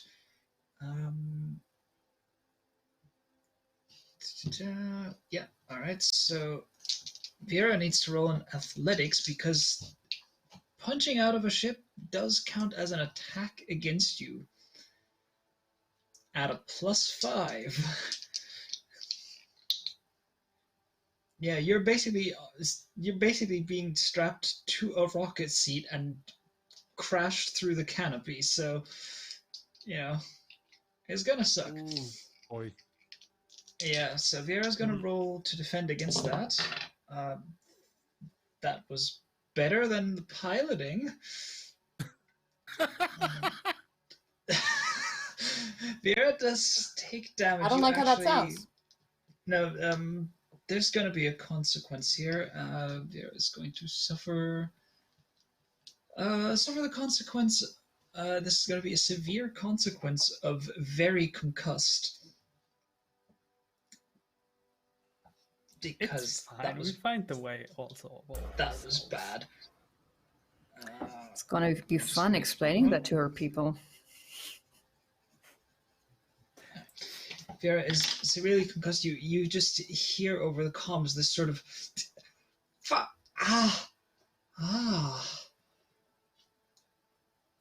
We didn't know she didn't know the concept of hammer high fives. And Boomjockey, you fly to scoop her up.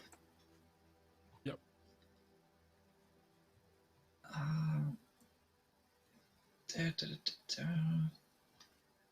Oh wait, no, hang on. Okay, sorry. Let's make it mildly concussed because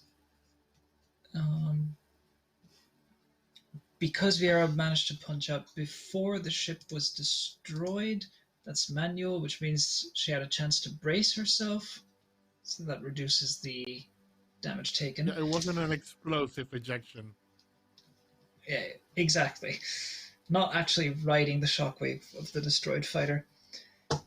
So only mildly concussed. That's alright then. You then, Boomjockey, need to make a roll to pick up the pilot, which I think is... Oh god, what was it? I had you do this, Starfox, and I can't remember what it is anymore. You're muted. You're muted. It's listed in the attacks. Last I Right, checked. yes. God, I was looking at the bugging out thing. Yeah, don't worry about it. Rescue. Yes. yeah, Rescue, rescue full full phase. Because normally we're rescuing people that just got shot down rather than hit an asteroid. Mm-hmm. Okay, yeah, no, okay, so this just counts as a basic. You don't have to make a roll for this, it's only opposed rolls if they don't want to be captured. And, Right. Vera definitely wants to be picked up before she drifts off into an electromagnetic death. So you swing by, and with your cargo scoop, for the second time in as many days. I do say in open comms, you really should stop making a habit of this. We saved the other pilot last time, right? No, it was the same No, one. It was Vera both times. Oh, okay, it was VR both times. Girl. 3 times the charm, so 1 more to go. Question. Yeah. Has the frigate come through? That is what I'm about to roll. Ooh. The frigate has a penalty to this one. Being massive He's a Because chunky boy. and not the frigate is- maneuverable. Quite chunky, and because of its size, it does also actually affect the asteroids it moves through. So, let's see if it's another piece of sublime flying.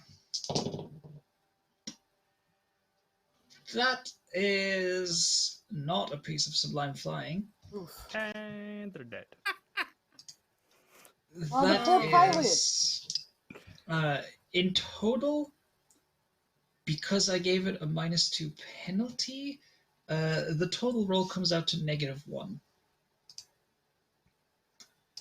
That then. frigate. I'm guessing some structural damage. Mm, If you consider an asteroid being through a ship structural damage, then we'll find out in just a New moment. living room. Frigate. Let's see what was.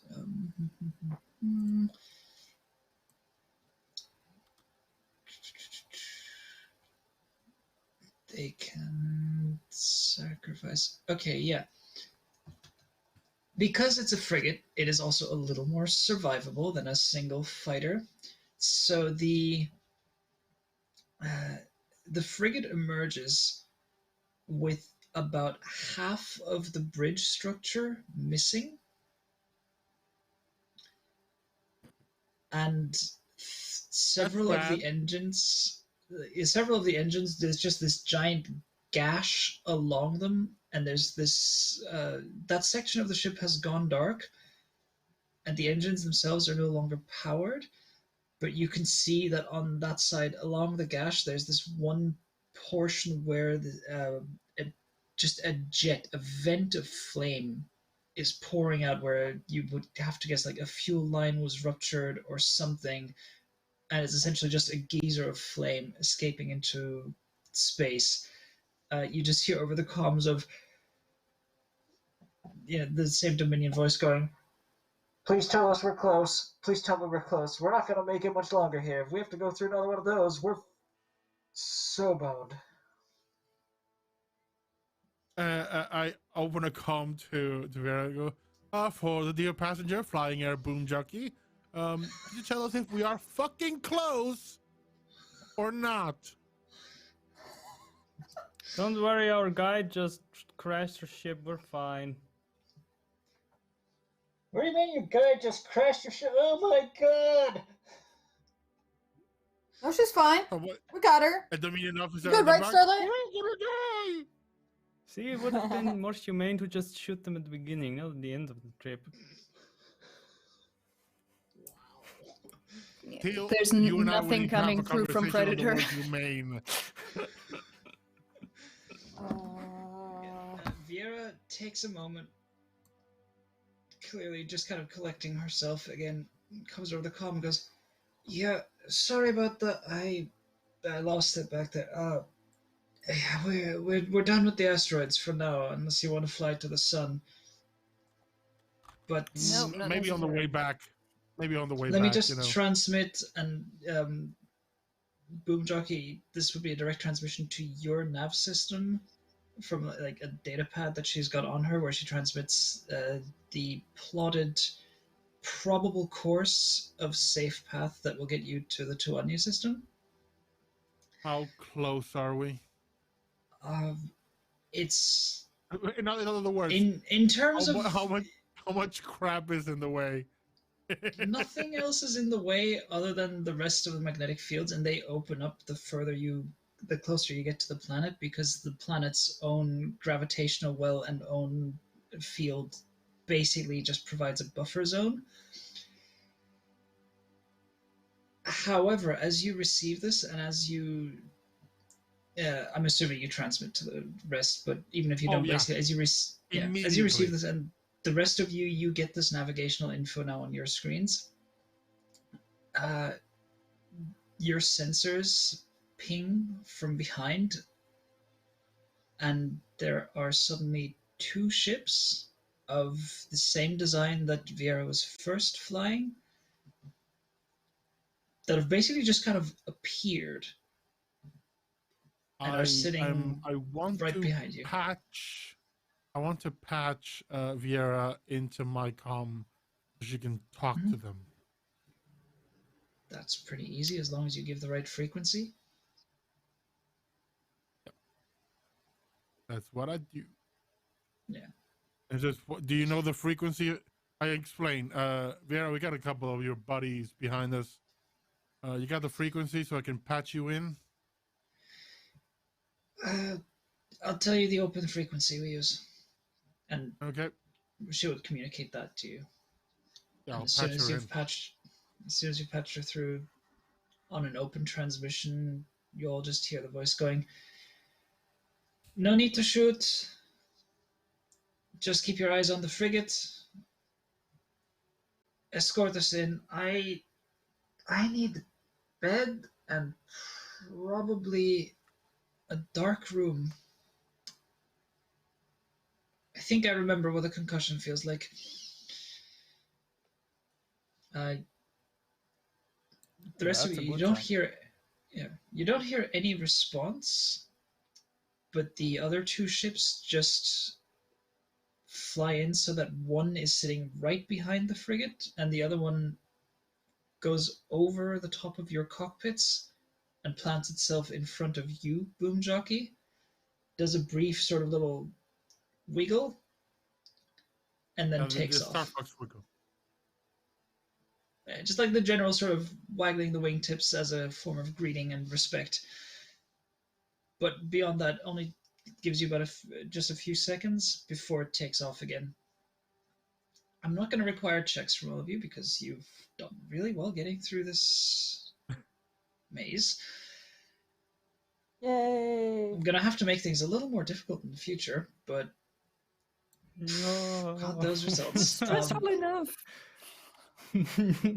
What? Just let us be good at things, okay? Yeah, and then die. Oh, I'm happy for you to be good at things, but I also need you to be challenged by things. Just more time for roleplay. It's just more time for roleplay. It's fine. Yeah. True. You all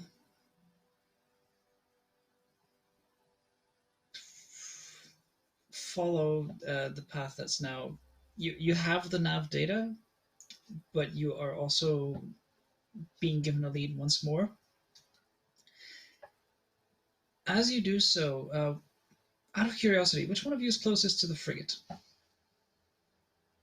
I'm in front, so for now I'm in front. No. So no. You had to loop around to save.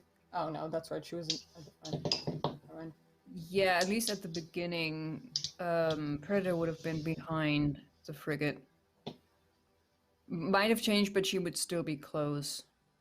Mm-hmm. Basically, she would have at no point. Well, okay, that would have changed temporarily when she went back, but she wouldn't have wanted the frigate to be last in line.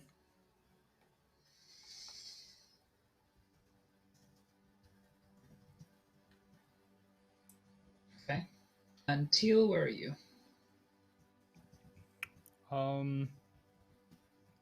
Probably also close.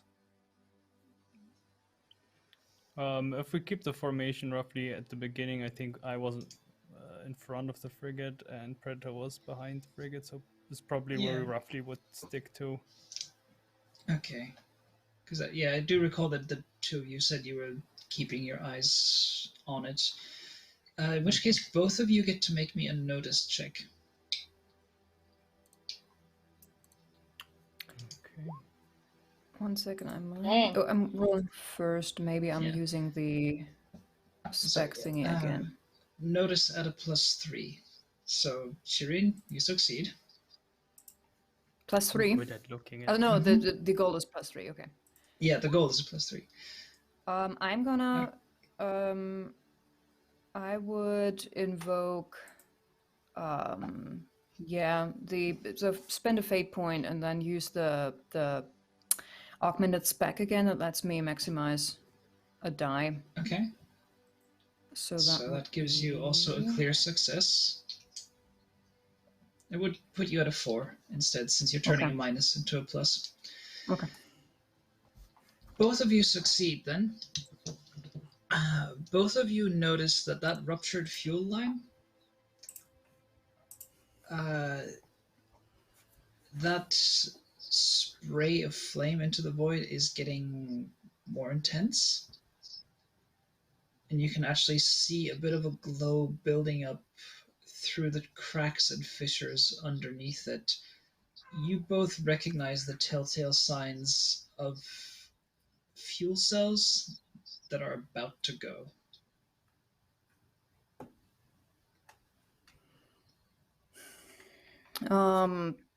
Predator would hail the frigate. Was the Predator to frigate? I guess I don't have to tell you that your time's running out. Do you have means to evacuate? You just hear panic at first, just a cacophony of voices, and then one voice comes back and says, we've got escape pods, but we can't.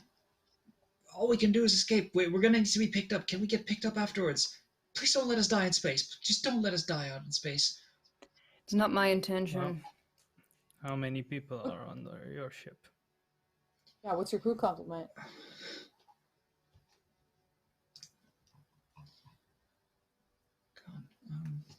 That's a good question. It doesn't actually. We've got a crew of 37. That's more we than can. 4. Well, we can pick up 3 of you, and then we'll send more people to grab 4. you later. We're gonna be Oh, an no, escape Wait, pods. What do you- Boomjockeys is full. Yeah, 3. I mean, For the record, the escape unless pods anyone- they're going to be in are the size of your fighters. They're going to need to be towed in by an actual capital ship. How Yeah, many once people fit once in we reach one? position, well, unless some of you guys want to get out and push. One quick question. So the escape, excuse me, the escape pods themselves, I assume are not, they can't be navigated. They have minor navigational things, but they do not have enough power. Like they can navigate out of the way of some obstacles, but it's basically enough propulsion to orient them and just kind of set them on a course. But they don't have enough power to essentially just like fly through a solar system or anything. It's literally just Here's a question. sealing you against the vacuum of space and hoping that rescue will come. Yeah, I have Phil? a question. Hmm. Would our ships, among the standard stuff that we carry in them as equipment, would there be something, like clamps or something,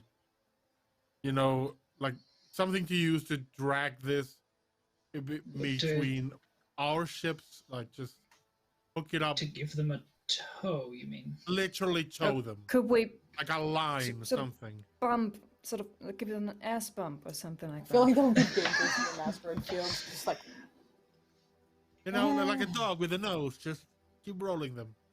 I like the idea you're taking with this. At the moment, I'm going to say that would not be possible. That is not among the standard equipment. I would say at that what you point, do here, sure. though, is over the comms, because this was also broadcast in the open. The voice of Viera comes on and says, "To all frigate crew, make sure your transponder beacons are on. So long as you are still out here, we'll send ships up to come get you." I guess it makes sense they've been picking up everybody that gets stranded in here. I'm surprised there isn't a net. It might be on the other side of the asteroid field.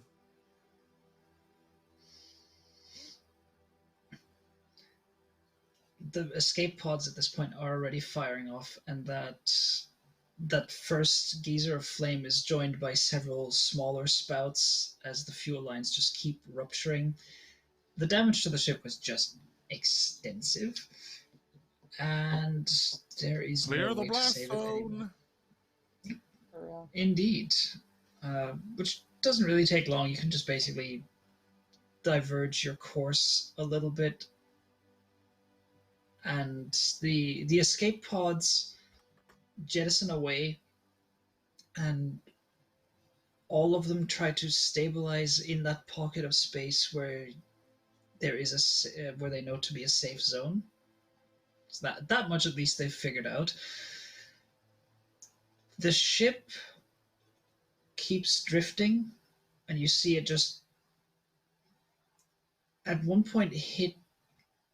It doesn't look like it. There isn't anything there for it to hit, but the front of it just suddenly bends, almost at a 90-degree angle. The nose of the ship just gets twisted, and then almost like wringing out a towel, it just starts twisting and turning in on itself, the metal plates buckling, cracking. The sheer heat of the force that's being exerted on the material is, you can see, just like partially melting it from the pressure that's being applied. And as soon as that twist hits the rear section and that is currently on fire, there is an explosion, but it doesn't jettison any debris. All of the debris is being squeezed tighter and tighter until at some point it just kind of resembles this tightly wrung spiral. And as it drifts further away, you then watch it suddenly veer upwards and peel apart. And it looks almost like it's just being shredded into its constituent components, and you kind of get an idea of, so that's why you stay away from the magnetic fields. Aha.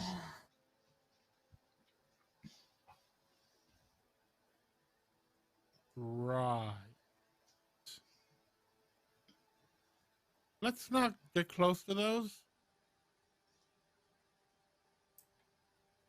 I'm of the same mind, Boomjockey.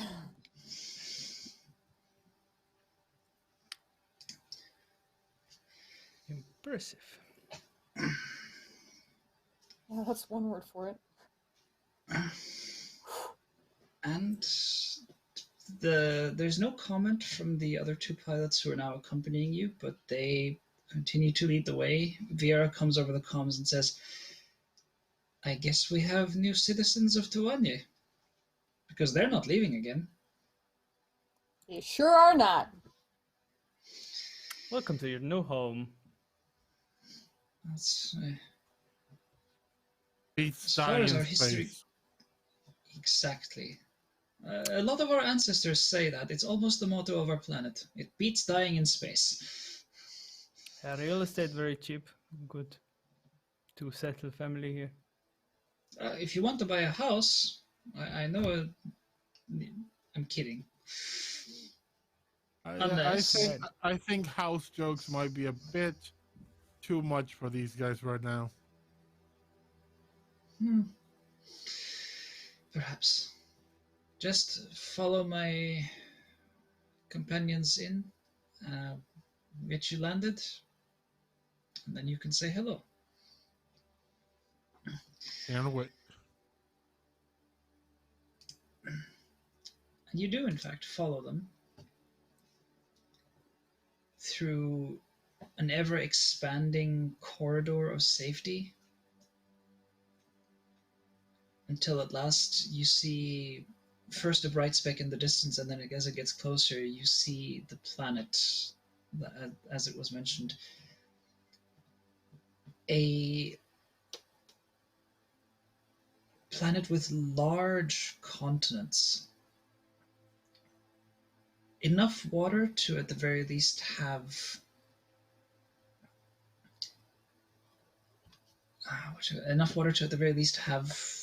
a system of clouds, weather patterns, and such that you can see. But the continents they cover more of the surface than the oceans and lakes.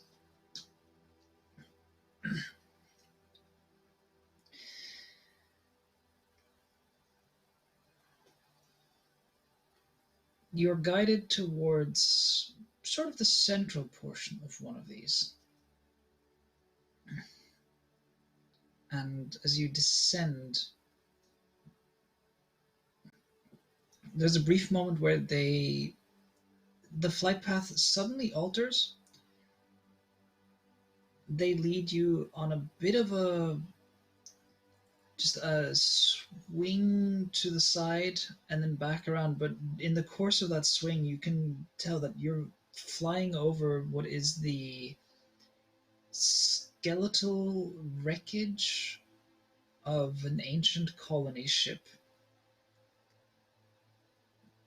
of which almost all materials worth anything seem to have been salvaged and stripped away, but some of it has been left, and you get the sense almost intentionally, almost as a monument to the past, and especially the way these pilots seem to reverently fly over and around it. It seems to be almost a bit of a tradition to just give it a once over. You follow them a little further and you see before you a cityscape along the horizon. As you descend ever further, you gather some sort of transmission must have been sent ahead, because two hauler ships are already lifting off and heading out the way you came, accompanied by a full squadron of not the same. The squadron that's flying out is, in terms of design, they seem to be just a slightly different model of the Blackfish that you're also flying, just customized as per the way they developed this. The Blackfish is an older design that's basically just proven steady and reliable through the years, and it's just seen ever newer iterations. Don't fix what ain't broken, being essentially the design motto for this one, and just little bits of improvement over the years. This one has seen different improvements, but it's clearly still the Blackfish design. Quite a difference to the prototype flyers you see escorting you in.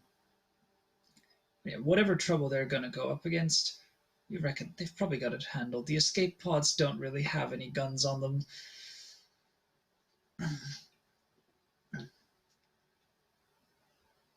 You fly skirting the edges of the cityscape,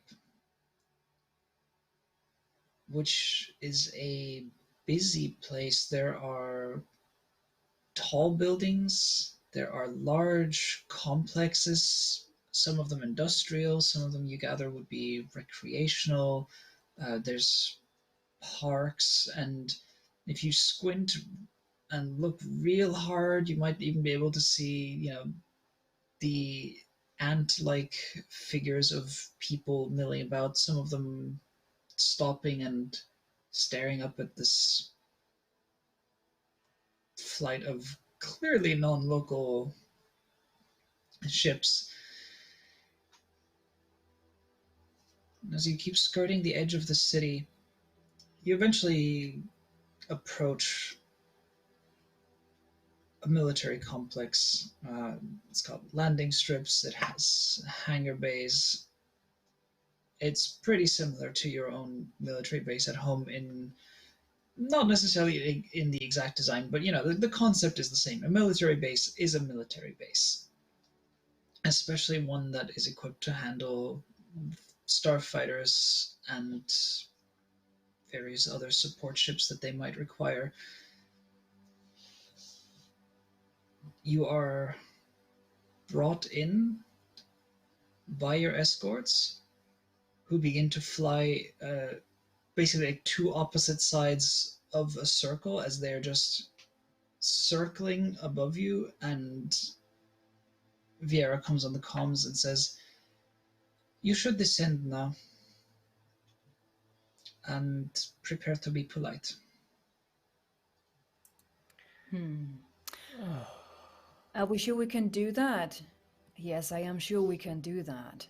At least for 5 minutes. I believe in all of you. You can just call me Descending May. now. I believe in all of you too. Following descent. Heading down. Descend, touchdown on the ground, and as your cockpits pop open, there's already crew coming towards you. Their equipment doesn't perfectly match up to your ship since it's not built for them, but they get the ladders up and just kind of adjust them, ratchet them down to the appropriate height. When your cockpit seals open, it is the first breath of non-recycled air you've had since you left for your patrol. It is a little dry. It's got a bit of a sort of like a warm wind blowing across the plains sort of feel to it, but it is fresh air, and you are breathing it. You do feel, as you stand up, you do feel the gravity pulling on you just a little bit more than you're used to. It is a slightly larger planet, so you feel a little heavier, a little more sluggish. But you've landed. You are safe. The two ships that escorted you in stay, essentially, they stay to the sides, hovering for now. And you get the sense like this is more just a display because they're hovering with guns pointed right at you. And it's that sort of very clear sign of, if you screw up, that's gonna happen. Walking out to greet you is... Pop the trunk. I pop the trunk, as it were, and let my guest out. Says, "I hope you enjoyed flying on an air Boomjockey. Please leave your feedback as you leave." Vera just slides out of your cargo compartment, lands with a thud on the ground, stands up, balances against your landing struts.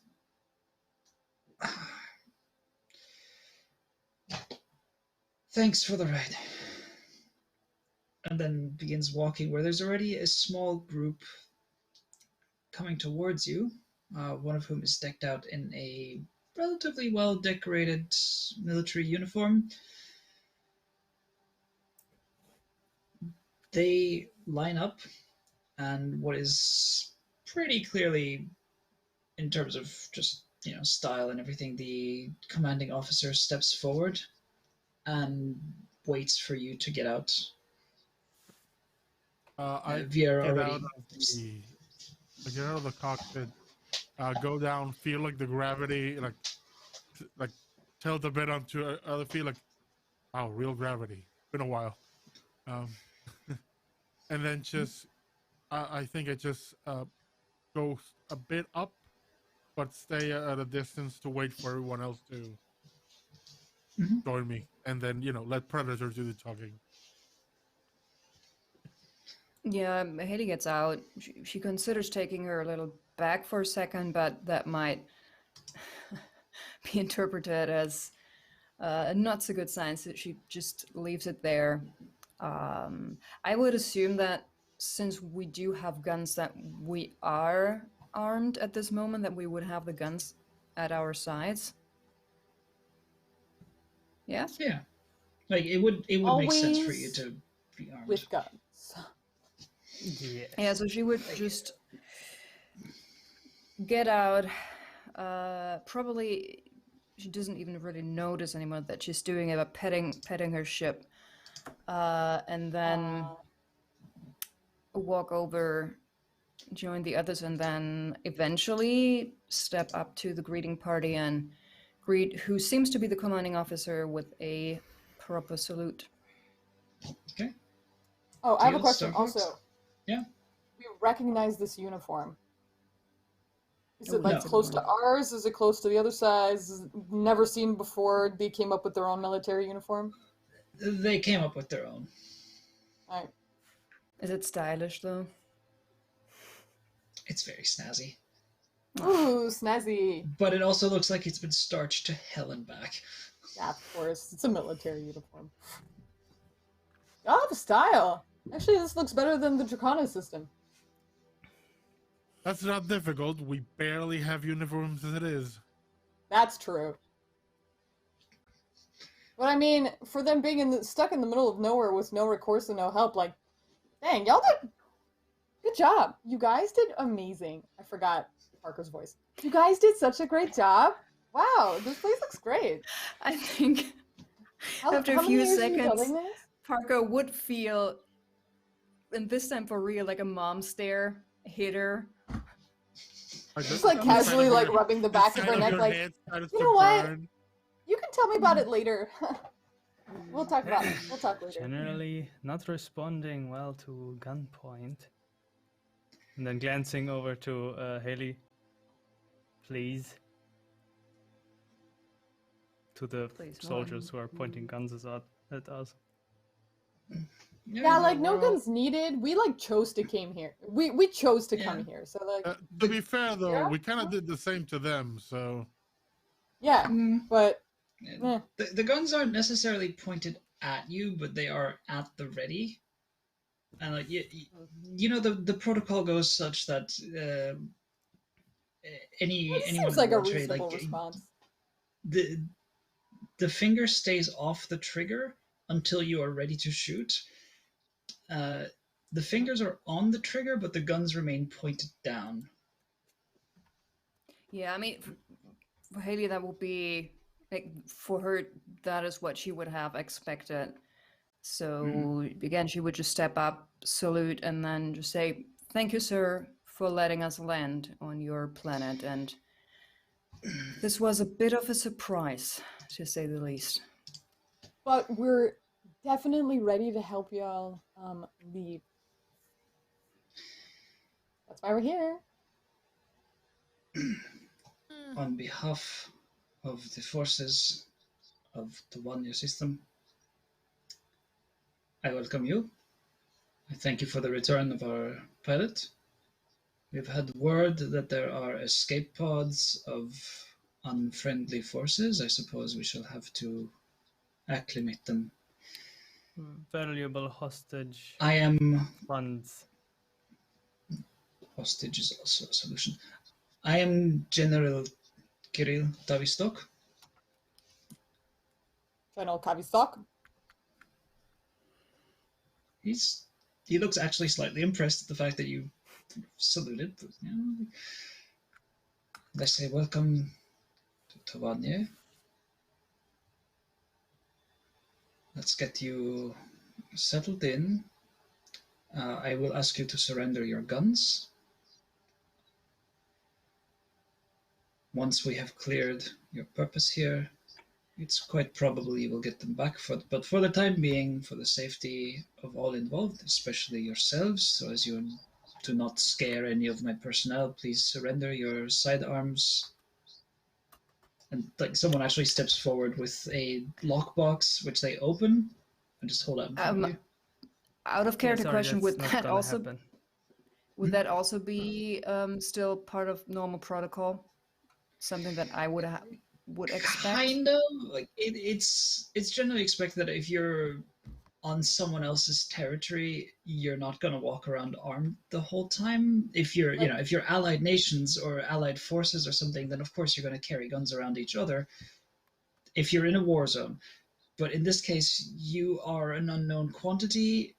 You may have shown up here and delivered Vieira back, but you're still a whole bunch of new faces. And I mean, that's what we did to the pilots that landed Vera and her Yeah. buddy. We were just like, okay, and now you're in confinement.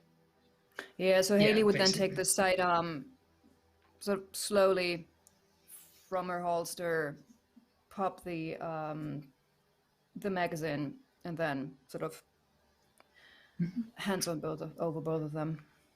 Both pieces. Starfox will obey the second Predator does, because, like, if Haley's cool with it, then it's good. okay.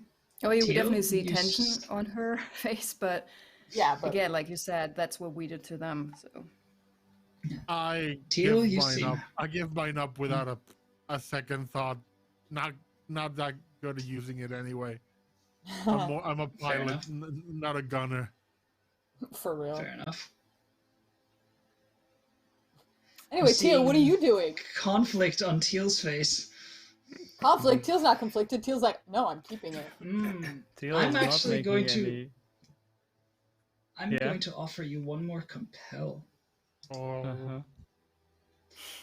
One that I would have taken already anyway. So, your high concept is From the Streets to the Fleets, which, by the way, is a fantastic name for it. Thank you. Going anywhere without some sort of way of defending yourself doesn't strike you as a good idea. You're not comfortable with that. I will give you this compel. I will give you a fate point. For Shirin to hand over a gun, but keep a holdout weapon, like a smaller hidden gun on her. So I What, you got thought two I only guns? had one gun? What about the knife like, and I- the machete, huh? Those get handed out. Basically, yeah. The compel is that you pretend to comply, but you do in fact keep a weapon on yourself. Okay.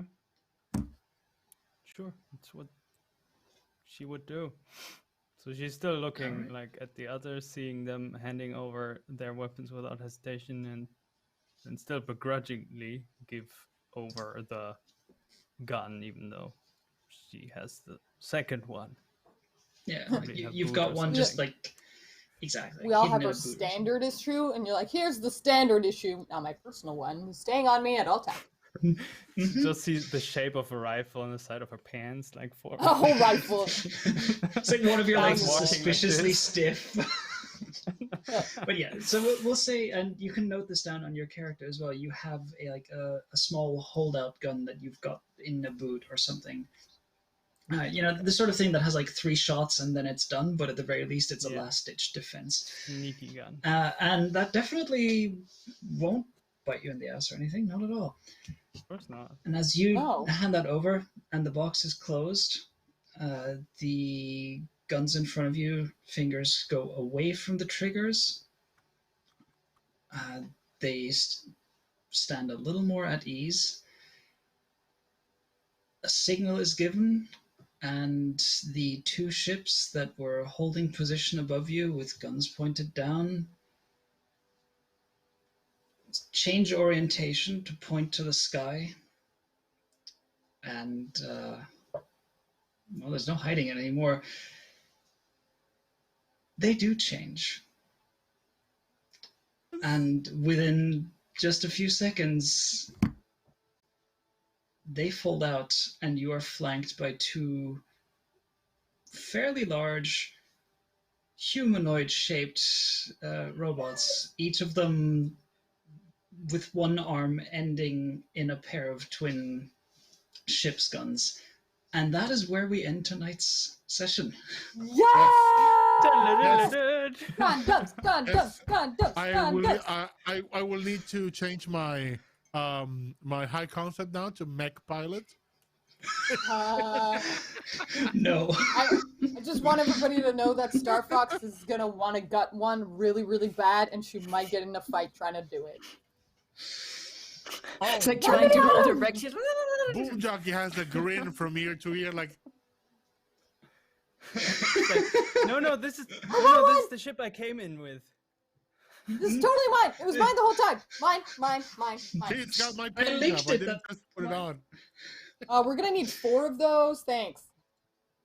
Yeah, with Haley, it's just her normal military style poker face is just gone. They're just written "what the fuck" all over her face. Yeah. What? Yep. Military training can prepare you for anything except giant mechs. But not Transformers. Max. So yeah, welcome to a plot point I've been waiting to drop. This was one of the ones that I wasn't sure if I was going to implement it, but then we hit several sub goals, and it was like, you know what, I'm going to put this in. Oh no! I guess we're gonna have to Diane, have you've the made Max. me a very happy nerd. Yeah. There you go. It's not like I have a particular obsession with Gundams and Macross and anything of the sort. None of us are nerds. Anyway. Neither None do of I. us. Not at all. Nerds? No, please. Anyway. Are there game designers here? No. Let's go through, and I did also notice that we hit 20 retweets. I did not have that in time to really give you a boon this session, but I'm going to note it down and It's cool. pop We it were into the doing a next- great job anyway. And for those nerds in chat and also here, basically what I am imagining is more or less like the VF-25 from Macross Frontier. Yeah. So, yeah, that's basically what I have in mind. Variable fighters. Yes. So, let's do our outros. We're going to go with Zane first because you have another stream to get ready for. Oh yeah. Yes. So, give us, once again, who are you? What do you got going on? What it is that you've got about to go on? All right, yeah, I'm Zine. You can find me as Sword and Quill here on Twitch, and we are gonna stream now D&D Dark Alliance, which came out, the video game that came out 2 days ago, and we're gonna Nice. play it now with 4 people, and we are gonna see how far we will get in this game. I'm the archer, so if Fair you want to enough. watch us fail, then Well, we'll see how it goes. I've heard a lot of mixed things about the game, so I'm curious to see what you think about it in the end. I know. But you just need the 4 right people and with a bit of whiskey, and it's gonna be. To be fair, seems like with that combination, all games are good. Pretty much. Kevin. Okay, yeah, I talked myself into this. Hey everybody, I'm Kevin. You can find me everywhere, and everywhere as the Lawful Geek. Tomorrow, you on my channel, twitch.tv, the Lawful Geek, you will see me running a game of Shadowrun, or a campaign Up in Smoke, where the lovely Diane is one of my hapless players. I'm sure everything will be fine and nothing bad will happen. Nothing And bad on ever happened. Friday, yep, and on Friday, it's our Vampire the Masquerade campaign, Kine and Country, set in London. It's political intrigue, vampires, and so many bad decisions. So come check it out. It's going to be fun.